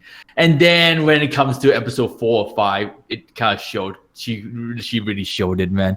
She enjoyed the pain. She's a masochist like Darkness, but I think she's worse than Darkness. I think she's even worse than Darkness, man. She Probably. enjoy being sexually assaulted. I was like, wow, this is something. And then of course you got the yellow magical girl. She's the aggressive one. She's the more mature one. Well, I'm not sure. Huh? Not Kiwi. No, the yellow magical girl. The yellow one. Sulfur. Yes. Korisu? Sulfur. Yeah, Korisu. No, not Korisu. Korisu is the little girl one. The yellow magical, not the villain. The magical girl, the hero one. Yeah. Yes. Kiwi, leopard? Is that the one? I'm trying to see if you're Magical Girl Sulfur. That was her name. The one with the fists. The one with the fists. Okay. She's the more aggressive one. I said, okay, so there's the balance in the team. So one aggressive, one. There's like two different blondes. Yeah, I know Korisu. So I mean, every episode we introduce a new characters, and then we got the Lord Sama. Lord Sama really disappointed me, to be honest. I thought Lord Sama would give Utena much more of a fight, but in the end, Utena found out about her true personality. Her so ultimate form. She took advantage of it and spank her naked. So I was like, okay, Utena, she's cooking here. So Utena, man, I think at first we just thought that she's like she's just like trying to like enjoy her passion for hurting magical girls. But then as the story progresses, as the season progresses, we finally see the fact that she's actually really strong if she put her mind to it. And you can see that Utena really demonstrate that follow your passion. She literally demonstrate follow your passion and it'll get you somewhere. And now she's the leader of the villain group. How surprising is that? So yeah, I mean this anime is mainly for the cultured people, but also if you like properly look through the series, you can say it's actually somewhat not well written, but at least it's well driven. Give it a good driven for a character to grow them rather than just being very one-sided, but they can also help. They can also contribute to the story to some bit. For example, the villain group, like we never knew there would be some big conflict between them, but then you can see that Utena pretty much ended it all, allowed Kiwi and her shadow friend be together and join them. And also the Yuri did not also surprise me too. So the Yuri man, it really surprised me. So everything Yuri. So funny how it's literally kiss and make up. Like it's like taken very very literally. That was the kicker there with it. Huh? It just. No, the kiss and make up, they took it very literally with that one. Yeah, they did. And that is something good about the series. They actually go for it rather than holding it back. They actually go for it, man. So I was like, wow, this series is something else, man. And it's not just hentai, but also shows character motives and true sadism in some ways too. So it's really it's basically a best of both worlds for all hentai culture lovers out there. So that's why I'm really curious to see whether we're gonna get season 2 for this or not, or maybe it's just a one-off season. So. I think it could be just a one-off season to get people to buy the BDs and read the manga. But I gotta say, it's very rare you hear people say this, but I think the anime is better than the manga. The anime is 10 times better than the manga. The manga, I read some of the chapters to compare it. They censor a lot of the H scenes. Oh. The anime go all in, man. Usually the anime went all. The anime is just like, we're the not anime went all in. It's like the anime. They just took a look at the panels and it was like, oh, we showing all that. We ain't following what they did. We did. We just showing the whole. Showing the whole service. What do you like? By the way, the fact that they in normal cases they would just censor it as well, but they didn't. That was actually a fortunate deal, and that's kind of High Dive, man. High Dive did not censor anything. No wonder why High Dive blew up. Yeah, shout out to High Dive, because I mentioned this in the last podcast as well. Like they didn't go for the you got to wait for the Blu-rays for the uncensored version. They didn't do the uncensored bullshit. No, they just gave us uncensored right off the bat, and I mean you got uncensored nipples, everything right off the bat, and you gotta applaud them for that. They understood the assignment. They know what the fans want. Also, can to say, I don't know. This is something that, I think this is me, or maybe because I watch too much hentai. But Sayo,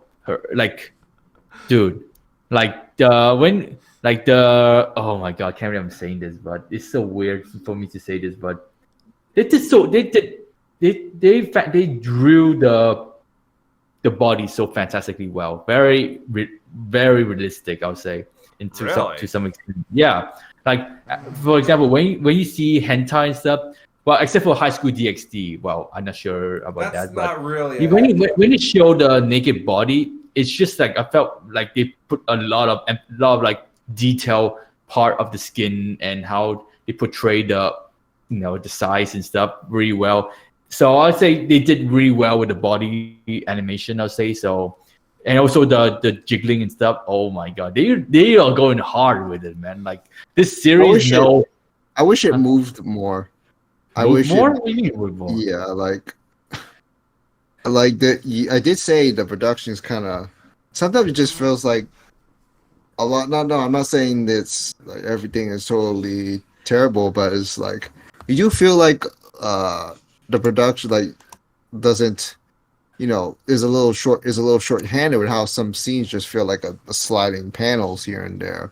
Well, I'm not saying those fans are that's true though, but most of the Sayo scenes are very interestingly well animated. So yeah, I think it's just the Sayo scenes, and everything else is just like what you said. Like some of them are like slideshow, some of them are just like very static sometimes. But it's just I don't know, it's just this anime trying to like promote that you can maybe because like I think the reason behind the creation of this series is the authors say, wow, we got a lot of like those porn stars online and doing mature girl outfits. Why do we even see that in anime? Might as well create one, and we have one. So it's just amazing that how bold he is. He started to write something like this, like Utena just being a sadist and just go around hurting mature girl and stripping girls naked and stuff. So it's very focused on culture, I would say. So if you're into culture and stuff, or into like fun mature girl stuff, then this anime is for you. But if you're like very sensitive around this sort of stuff, then don't watch it. I know some reactors did not decide not to react to it because they're not really a fan of it. So yeah, I would say this anime, it's for the culture. Like if you think this is a very very well written series. It's not, but I can see some moments is well driven to it, but it's not really just there for the fans to enjoy the hentai stuff. So funny enough, I was actually in Japan when they were selling the Blu-rays posters, and they literally have a huge naked picture of Utena. Oh my god. But still, like, they know the customers, man. They know the customers. So yeah, I mean, this series is fun. I think I gave it 8 out of 10 based on my enjoyment for it. So I don't think there'll be a season 2, but I think there'll be enough people to read the manga after this season ended. So yeah. No, never mind. I'm not gonna say much. Anything. Kawaii? Yeah, for Anything? me, I mean, you pretty like you said, like, it's the fan service is like the main draw. And if you're looking for an ecchi good time, then yeah, this series will definitely satisfy your palate, because, like I said, with this and Chain Soldier, they delve into fetish territory. I mean, the first episode we got. I think, yeah, it was in the first episode we got the tickling fetish. Like, how many ecchi anime out there delve into tickling fetishes? I mean, it's kind of like such a niche thing, but this series does it anyways. I mean, you also got, tentacles, you got candle wax, you got giantess fetish, you got BDSM, you got the whole, pretty much almost every fetish you could think of. Like, this series either has tackled it or would tackle it. Although I will say, I even mentioned this during the last podcast as well. The scene where the pink hair magical girl turned into a baby. Oh my god! And she wore a diaper. After watching Migi to Dolly, I'm traumatized by baby scenes, infantilism. But yeah, anyway, Which one? Which show again? You get traumatized by? Migi to Dolly. Ever since I watching that, I've been traumatized by infantilism. But that's about another matter entirely. Anyways, the fan service is great. But one thing that did surprise me after finishing this is that there are some surprisingly wholesome and cute stuff going on here, because, like, for example, enter Mita and the Magical Girls. Yes, they are technically rivals, but since they don't know each other's identities, since they pretty much go to the same school, they're actually very friendly with each other when they're just normal school kids, when they're just normal students, when they're not fighting each other on the battlefield. They're actually very friendly with each other, and I find that very wholesome, because you see the pink hair magical girl, playing with Nero Alice every now and then. You see, Utena and Sayu, talking about magical girls and all that. And I should probably just say, well, almost everybody is friendly with each other, because, the Kiwi and Soulful rivalry that persists even when they're not magical girls anymore. When they're not magical girls, they still hate each other, which is very funny. Stuff like that. Also, dare I say, I feel like we get some character development for Sayu, because we saw how she develops from this mighty and strong-willed magical girl into basically Not really. a horny masochist. Not really. And She's just holding in her emotions. She's just holding in her. But before Utena did all this lewd stuff to her, she during the first episode, that's who she was. But then as it progressed, then that's when she realizes her true nature.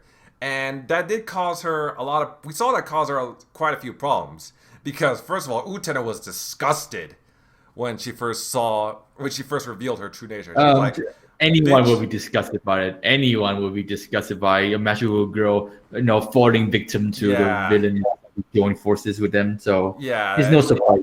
Yeah, and that just gave her a wake-up call. And we saw her, eventually I believe at the end, like she eventually just accepted that part of herself, and she kind of channeled that energy into something more. And like we saw that final form of hers, and how she was able to basically whoop Enormita's ass, like Utena and everybody's ass. So yeah, I feel like that was pretty well done. That was surprisingly well done when it came to Sayu. But yeah, other than that, yeah, this is just a surprisingly enjoyable ecchi show in multiple fronts. Not just because of the fan service, but I just find the characters also just very endearing as well, very likable and very endearing. And yeah, this is definitely one of those shows where it really just pushes the boundaries, the line between ecchi and just straight up porn and just straight up hentai. Yeah. Especially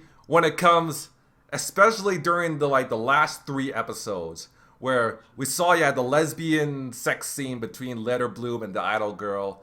I already forgot her name. Also, when Utena gave Sayu the massage and she ended up opening the gates of heaven. But yeah, stuff like that is just whoo, great. Yeah, overall, Gushing Over Magical Girls, yeah, great stuff. Also, last thing I will add, I don't know if you guys saw it when I posted on Memory's Discord, but Utena's voice actress did an ASMR as Utena, and she did it in characters, which is she did. Yeah. She did. Yep. Pretty damn enjoyable. To be honest though, I think also I forgot. Thanks for mentioning this. The voice actors, especially Utena, love her role as Utena. She really showed passion for her role. That's something I like about voice actors. Sometimes voice actors just voice a character because they cast it into it. Yeah, just but for the I feel like Utena voice actor really feel proud of her character as Utena, so that's why you can see that she do extra stuff like ASMR and stuff. So that's also the one thing I have to give credit to is the voice actor is able to demonstrate that they actually enjoy doing this. So I think just Utena voice actor. I'm not sure about the others, but Utena voice actor really show her passion for this project. So yeah, that's good. Oh yeah, one more thing I want to add real quick. I just love how in the subtitles, they added swear words and profanity for sulfur. Oh shit, they did. Yeah, I just find it hilarious every time she just drops the occasional F-bomb. Like, die you fucking bitch, like, and stuff like that. It just kind of is. I like when they do drop subtitles. It's just kind of intentional. Just that one was for in Spy Family season 2. The one guy, like when he was saying like how to make what I'm gonna do to make a bomb, they bleeped up the stuff that he was gonna say. Oh yeah, say to use to make a bomb for good reason. For good reason. We don't want we don't want motherfuckers on like watching that episode broadcast get any funny crazy stupid ideas. Exactly. Yeah. But this was for the lulz, because for me personally, I like when they bleep. Like, I think the part where they bleep out those words is what makes it funnier than opposed to actually hearing the cuss words. At least for me personally. I think they did do that one time when I think they bleeped out the word cunt, which is hilarious. Oh yeah. But yeah, any final thoughts, or are we ready to move on? I do think we might run out of time. Well, I'm kind of running out of time on my end. Okay. So I'm not really willing to. Yeah, I'm not really not really wanting to talk about 7 time loop. Hold on, I'll say something about 7 time loop just real quick. Yeah, I really enjoyed this series. Like I said, don't be discouraged by the title. I've said before how trash the title of this series is. It's not a villainess anime. In fact, Rouge can be hardly considered a villainess. And this is her 7th life, and she did live 6 other lifetimes, and she's living with the person who killed her in her sixth life, which is Arthur. However, there is more to that because I've said before how Rouge is easily one of my favorite female characters of the winter season, and that's because she is a strong, well-written female main character, which is something I just don't see a lot in anime. I mean, yes, she is very strong. She has gained a lot of experience from her 6 other lifetimes. She knows how to do a lot of other things, but there's still a lot that she doesn't know. And there's still a lot that she has to figure out. Not everything, she's not a Mary Sue. Not everything is just handed to her. So, yeah, I really like that about her. And you see that. You see that throughout the series. As she, like navigates the world and figures stuff out and how to deal with certain situations now that she's a princess, and there's also this lingering mystery as to why Arthur starts all these wars and why she ended up killing her in the 6 other lifetimes, stuff like that. Also, I do like the romantic progression, the chemistry they had, Arthur and Rouge had, although I would have liked to see a little bit out of it, despite what we saw. I mean, yeah, they do have some cute moments, and yes, we do get a kiss, but I still kind of would like to see more romantic development between them. And yeah, but yeah, I mean, if you're discouraged by the villainess in the title, I'd say give this a shot because this series might surprise you. It is definitely not like the other villainous anime out there. I mean, yes, there is some stuff like, her marriage gets annulled and or she gets adopted. That's what you see in a lot of other villainous anime, but it's not like that. But yeah, so yeah, I would recommend giving this a shot. But yeah, that's pretty much it. But don't expect good production value or anything like mind-blowing visuals or anything like that, because it doesn't really have that. I will, even as someone who enjoys the show, I will admit that. But yeah, and you guys say you guys have nothing really else to. Let me just skim through it. Shinno Nakama season 2 was worthless of a season, to be honest. They should have just focused on their love story even more, but they decided to focus on this random ass so-called hero, which is, I find that dickhead so annoying. At least they proposed in the end. Well, it took them long enough.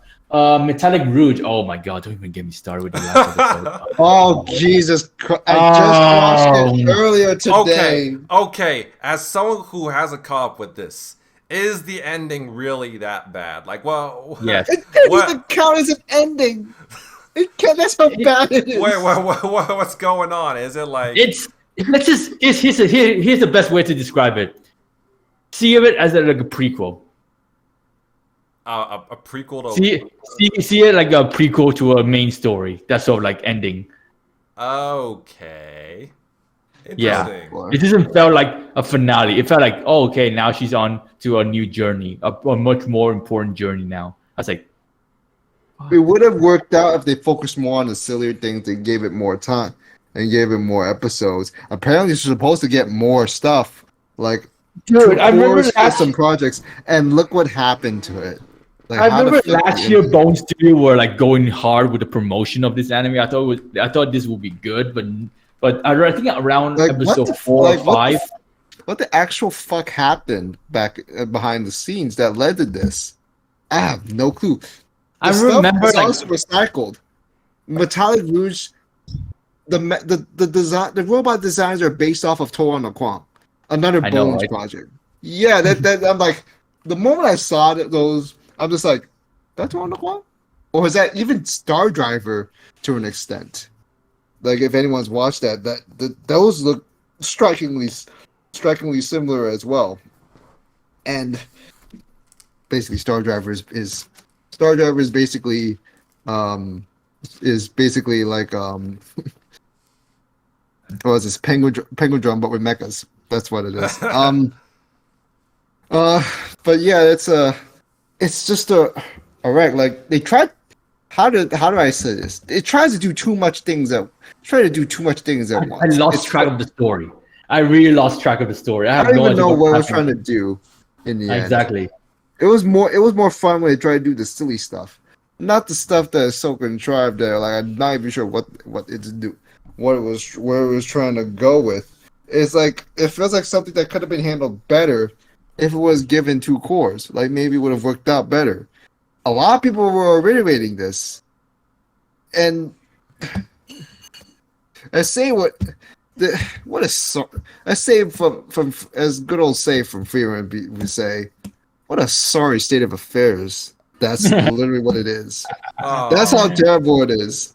All the amount of like nice looking action animation don't cut it for me. Like yeah, some scenes look really nicely animated. There was a few scenes that looked like they were like on 60 FPS because of the animator, but it didn't amount to much in the end. Tried to, like I don't even like again. What the fuck happened back behind the scenes that led to this mess? I really remember the amount of marketing they have for this last year. Really hyped it up for something big happening for Bone Studio, and you have this as a final product. Fuck off. A disappointment from Studio Bones. I wonder. This is just a theory. I wonder if it's because at some point behind the scenes, they decided, never mind, we're gonna go ahead and try to milk My Hero Academia, try to at least make My Hero Academia season 7 look like a better presentation than the past 2 seasons. Maybe that's the last minute decision, and they just devoted everything to there. Oh yeah, not to mention My Hero has a movie now again, so maybe that's why. I mean, I'm not sure if that's entirely true, but I do understand where you're coming from, because My Hero Academia is the undeniable moneymaker, whereas Metallic Rouge is an original, and that's more of a risk. So, I could kind of, if you put it that way, I understand where you're coming from. But again, though, like this Metallic Rouge never really understood the story to begin with. Well, the first 2 episodes seems interesting already in terms of like the whole robotic politics going on, but then it went from this to that, backstory, family issues. Oh, we have some transformation scenes. Oh, don't get me started on any of that. It's such a conundrum. They try to the finale. They gotta throw all these twists. You know what happens to Naomi? She's now combined. How do you even Peak Yuri merge, Peak Yuri merge. Oh my god, let's move on, man. Let's just move on. Right. Next up is Tales of Wedding Rings. I don't give a shit about this series. Me neither. Why? The best thing I can say about this is that at least they can show the horniness of the romance. At least you can see the fact they're trying to go for it. Every time they try to go for it, it's in a way. Well, do you want spoiler? Because I actually I quickly read ahead to see whether or not they're going to. I don't think I'm gonna pick this series back up anytime soon. I don't think I'm gonna finish. They will have sex. They will have sex. Well, but the anime is not making it look as such. I doubt it's gonna. Is this even gonna get a second season? I'm pretty sure it's already announced to have a second season. It's already announced to have a second season. I don't even. Oh yeah. I think I did. Yeah, I think I did. Oh, they did. I did see the. So we're getting that sex scene. Come on, let's go. No, trust me, they're gonna butcher it so hard. I'm calling it. I'm absolutely calling they're gonna butcher it. Also, the only good thing about this series, not just the ecchi stuff, but also they did not censor it, and the character design at least looks decent. That's all. That's about all I can say about the series. Everything else, the harem, the plot is so weird, so fucking weird. So. That's all I can say. It's just a generic harem, with more horny. It's just a generic harem with more horny. Foolish angel dancing with the devil. I actually did watch this as somebody. I finished it too. As some of you guys I already finished know. it. I wanted. There's a part of me that might have liked this 10 years ago, 10 years ago. 20 years ago, maybe when I'm a young. But no, I Okay. like. There's some part of me that's just saying, "Oh, you should like this," but it's just there's something about it just didn't sit well with me with how everything goes. It, I it never it never sat well with me to begin with. I don't know how I finished it, but I finished it. So You want to share anything, Carl? Okay.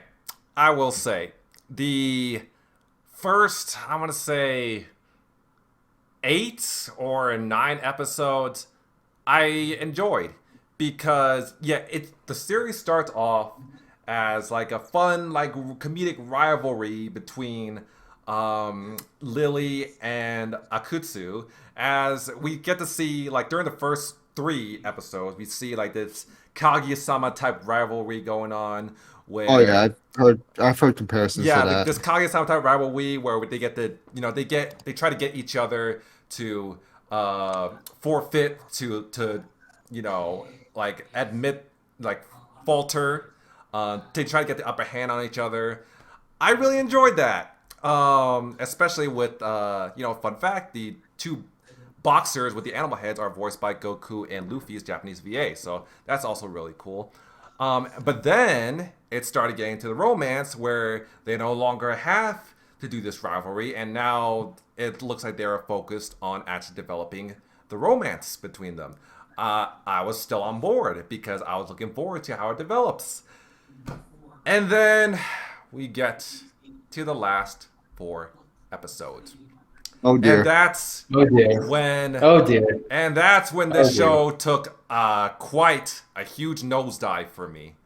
Because, first of all, they made Akutsu your typical dense main protagonist. Because it became so obvious that Lily wants to spend more time with him. And Lily has clear feelings for him. And that Lily is upset that Akutsu would dismiss their relationship during his date with that one friend that's voiced by Natoyama.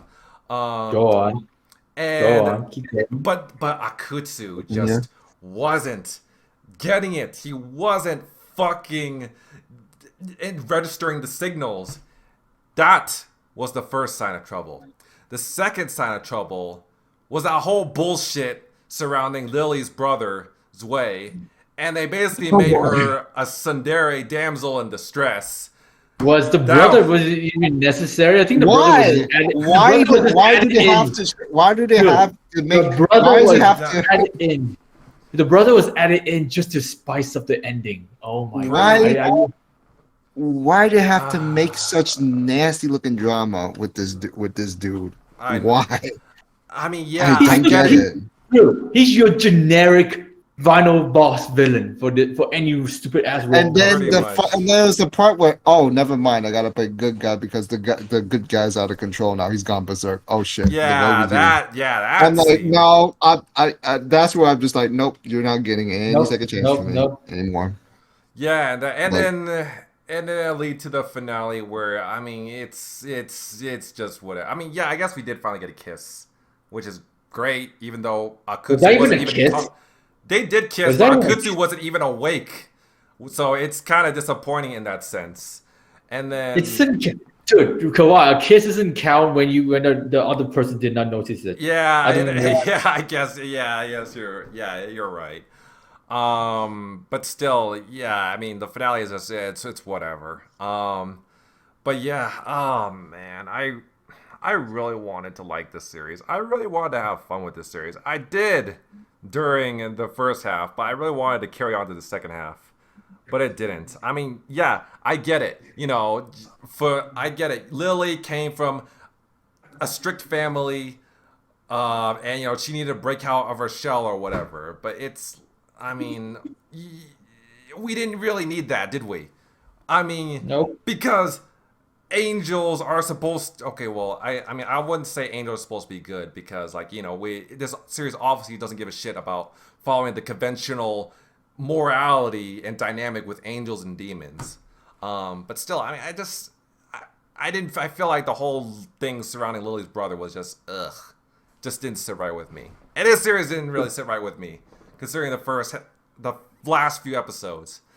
So yeah, I mean, yeah. Last thing I'll say, between Spy Family Season 2 and Hokkaido Girls and Foolish Angel Dance with the Devil, my girl Sakura Ayane has been taking L after L projects. Ah, man, I really wish I want to hear her in better roles. I want to hear her voice better characters, man. But her resume is just not looking good right now. Unfortunately. And well, dude, kawaii, at least she's getting paid. So yeah, at least she's making that bread. So good for her at least. But yeah, other than that, I'm assuming we're ready to move on. Well, okay, let's speed run this. Okay, Ishura. Ishura. Pathetic. Fucking pathetic. Yeah. This series, I'm still surprised by the amount of hype, by the amount of people that like this over on the Reddit discussion threads, because like a lot of people on Reddit really love this anime. What? Yeah, and they really praise the world building and like the characters. For which one? Ishura. I don't get the praise at all, to be honest. I don't get it too. I get it's a slow burn, but if your slow burn is just but if the way of slow burn is just inherently uninteresting to begin with, just try to throw all these damn characters in without much sense of what the fuck to prioritize. Is it really good, or is it just really just mediocre? And maybe if second season presents something more interesting, then maybe it's worth it. But at the moment, I'm not familiar with the source material at all. Apparently, this is a light novel, completely a light novel. Oh. It's a light Funny enough, novel. it is a light novel. I thought it was a manga. And I don't think I think in that sort of format, it just doesn't work. It's one of those, I feel like it's better off told in a book instead of with pictures and all, instead of an anime. Yeah. Or at least, I'm not saying it couldn't work out as an anime, but the way they're doing it, it's not. It just doesn't translate most well. inspiring. Yeah. Yeah, what I will say is that, okay, I understand where they were going with the world building, because usually when battle royale type shows, you get all these different characters and you don't really care about them until they actually die. So it just rushes to the fights. It just rushes to the bloody action. I understand what they were going for, and that they want to flesh out the characters first before they get to the action.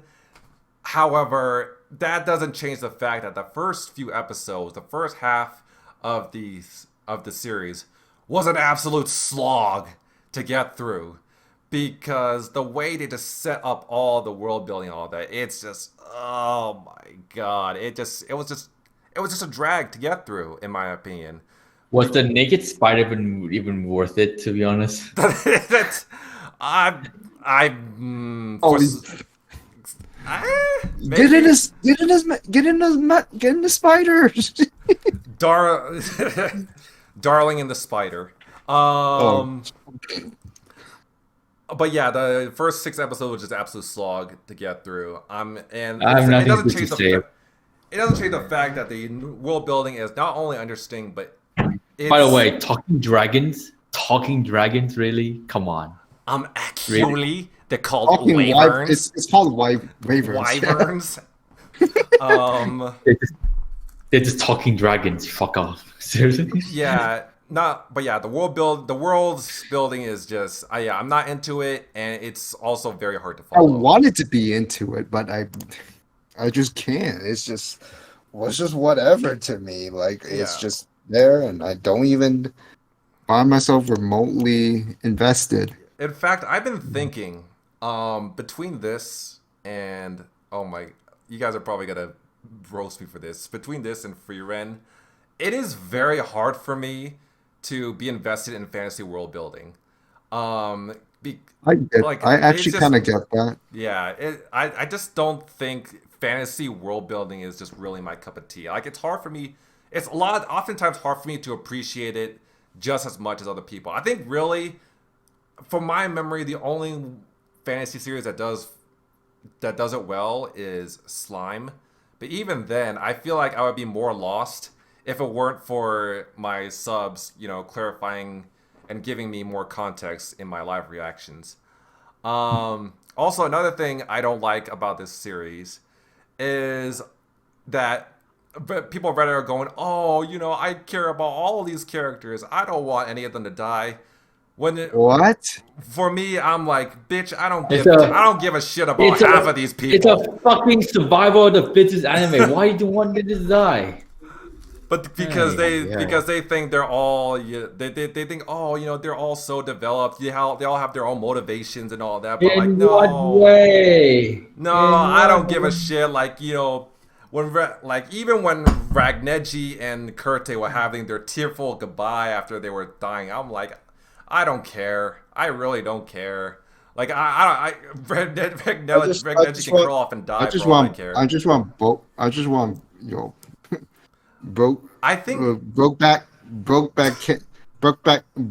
Kendo student Aaron Yeager looking ass, because he literally has the same voice actor.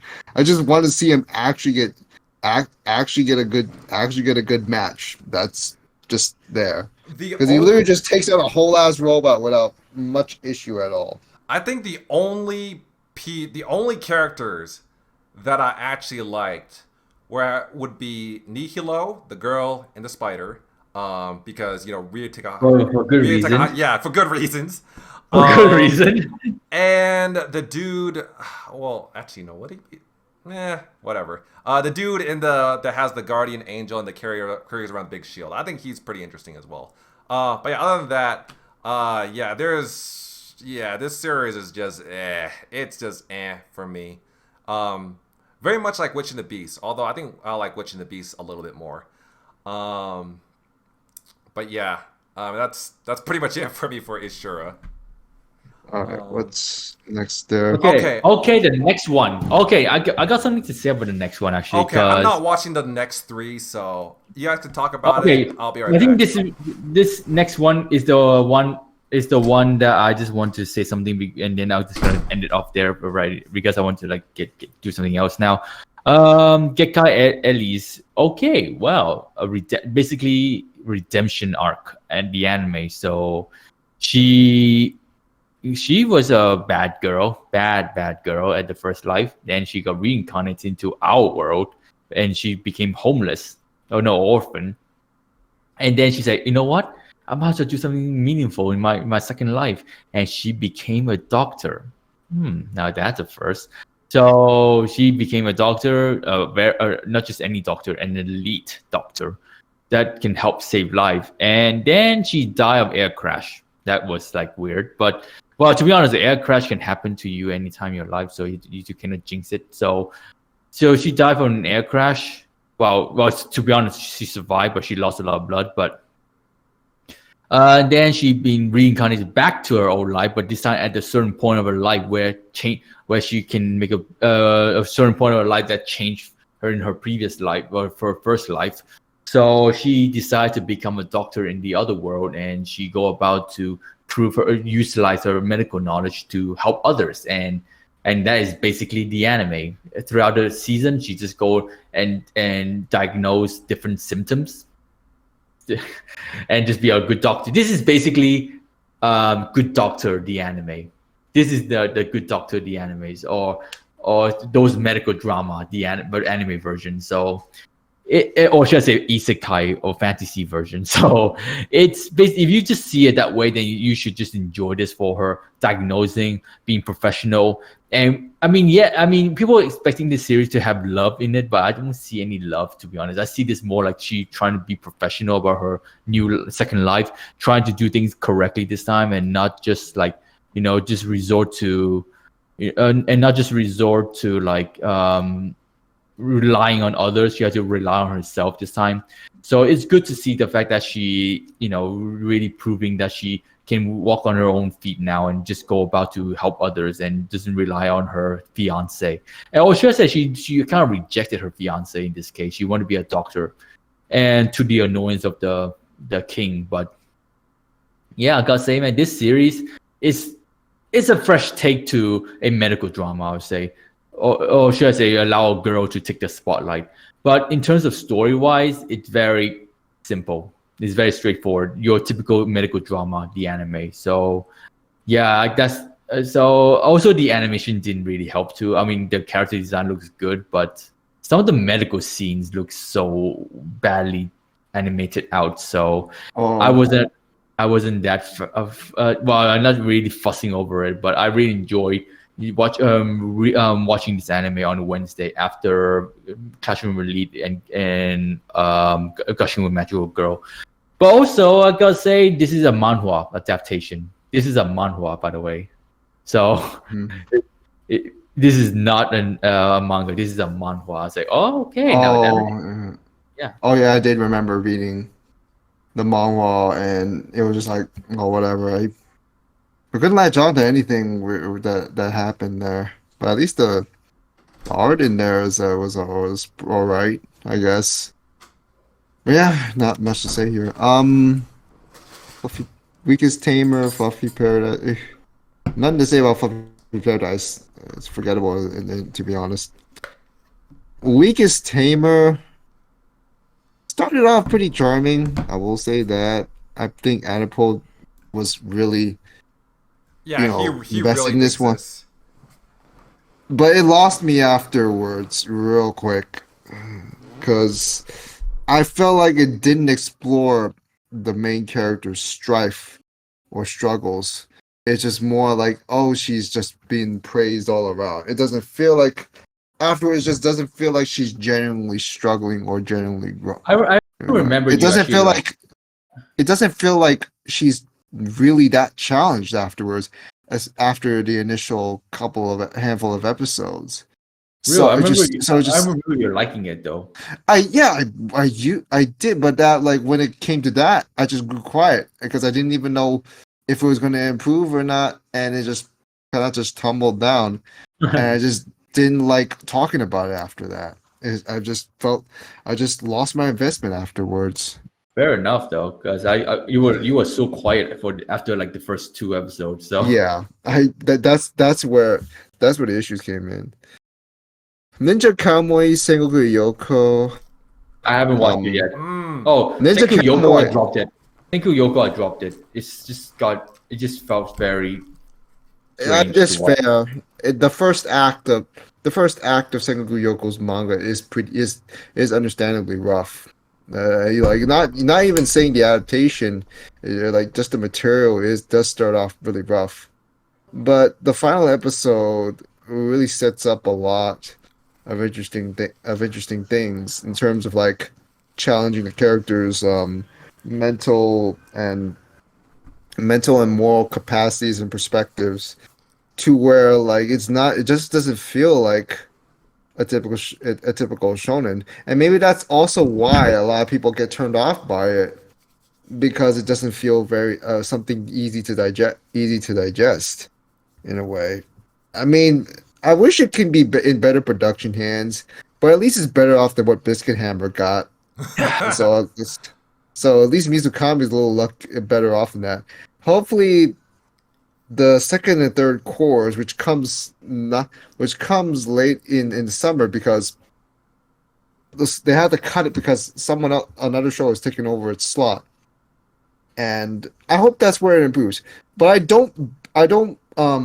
But if you try to invest as far as you can, and at least it's not really like, oh, you have a shallow view of it. It's about you just lost investment in it. That I can get that.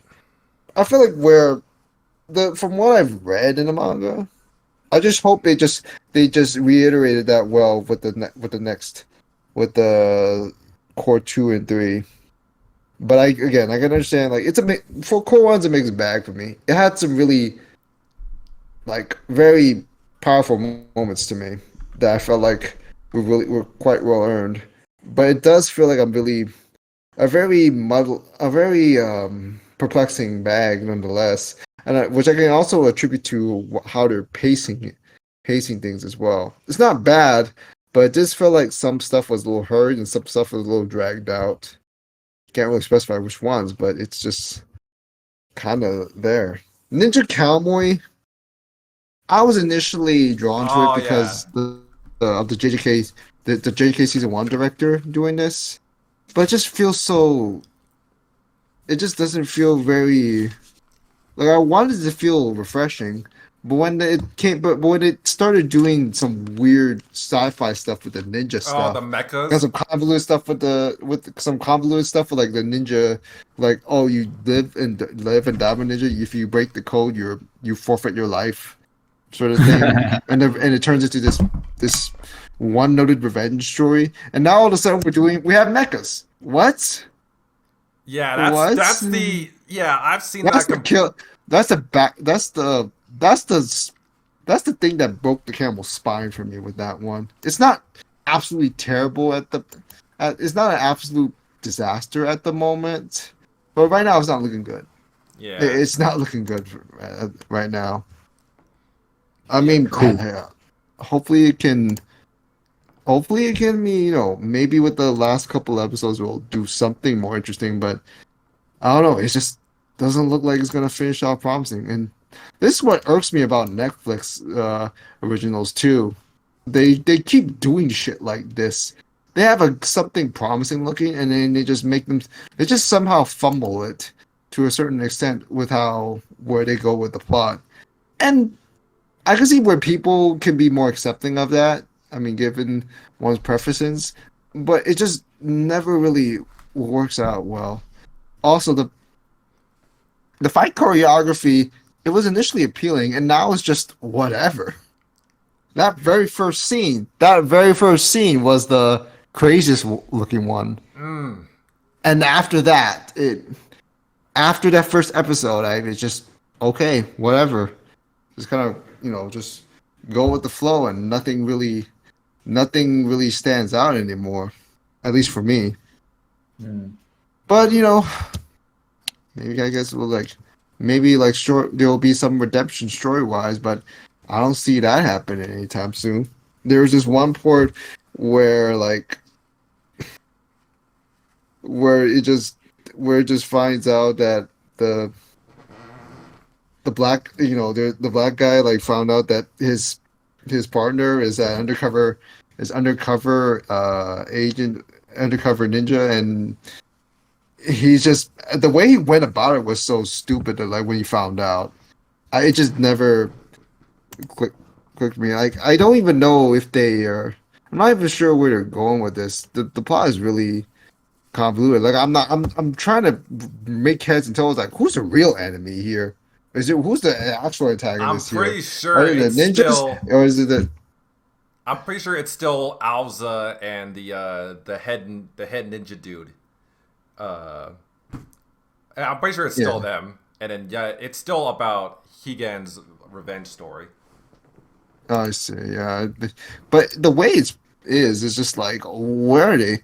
Who are they supposed? Who are they supposed? What is supposed to be fought for? And that's where it was losing me. That's about that's it. Now I just realized we just reached the end of the list. Okay, well, I'll get my thoughts out real quick. I actually do, and I understand where people were coming from. I've seen the complaints where a lot of people, well, admittedly mostly on Reddit, they really like how the first few episodes went with the ninja action, but then once it moves on to the mechas, that's when this show took a nosedive.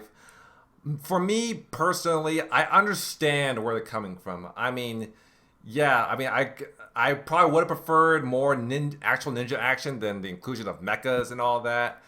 But however, I don't think the mecha action is enough for me to actually drop or like dislike this series with a passion. At least not for now, because yes, while it does come across as kind of a generic revenge story, I do like the characters, and I do really like the action. Even though it's kind of veering to generic mecha territory, I do like the action and the production value. Also, one thing I do really like is the soundtrack for this series.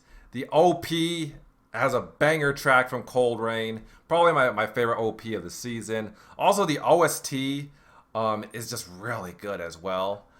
Even the ED is great. I think they did a fantastic job with the music in this series. But yeah, I do understand like it has its flaws.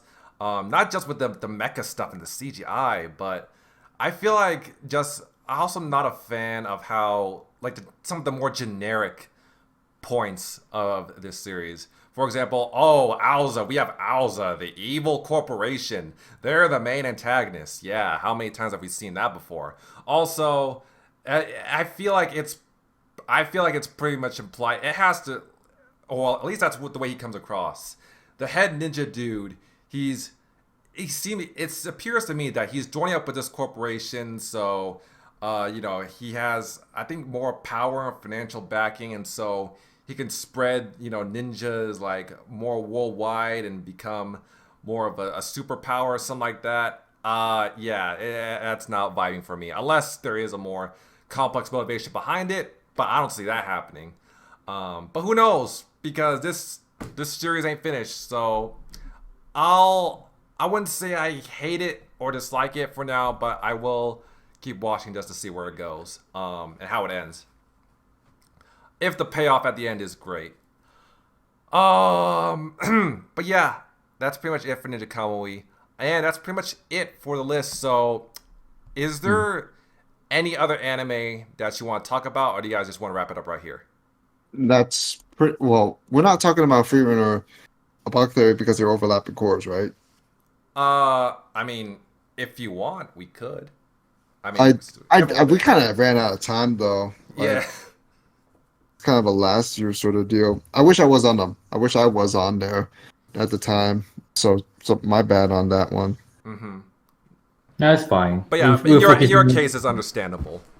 We're focusing on the spring season. I mean, winter season. So we stick to the animation in the winter season. Okay. Yeah, it's fine. Don't worry about it. I mean, winter season is over. Now the very busy spring season. Spring is stacked for real. Spring is very so stacked spring season. Oh boy, I can't wait to see what we can. Oh, by the way, Kawaii, if you want to ask about the Daylight podcast, we will be doing one at the end of the season. Because there's no point of at the end of the season. Okay, so just there's no point of doing mid-season at the podcast because I'll be giving out a bit too much information. So this is understandable. Yeah, okay, understandable. Okay, perfectly understandable. I can do end of season where the big review happened, and then we can discuss about it. So yeah, the spring season looking very stacked, and hopefully I think the spring season podcast will be 5 hours long, basing on the animes that are coming out. So hopefully it doesn't come out. Have fun with that. But we'll see. Okay, so yeah, that's pretty much it. All the winter's anime. Yep, that was the winter season. Are you guys ready to wrap this up? Yep. Yeah. All right. Thank you guys for watching. Have a great day. Subscribe to my channel. Subscribe to these guys' channels. Follow me on Twitter. And I will see you guys next time. Bye.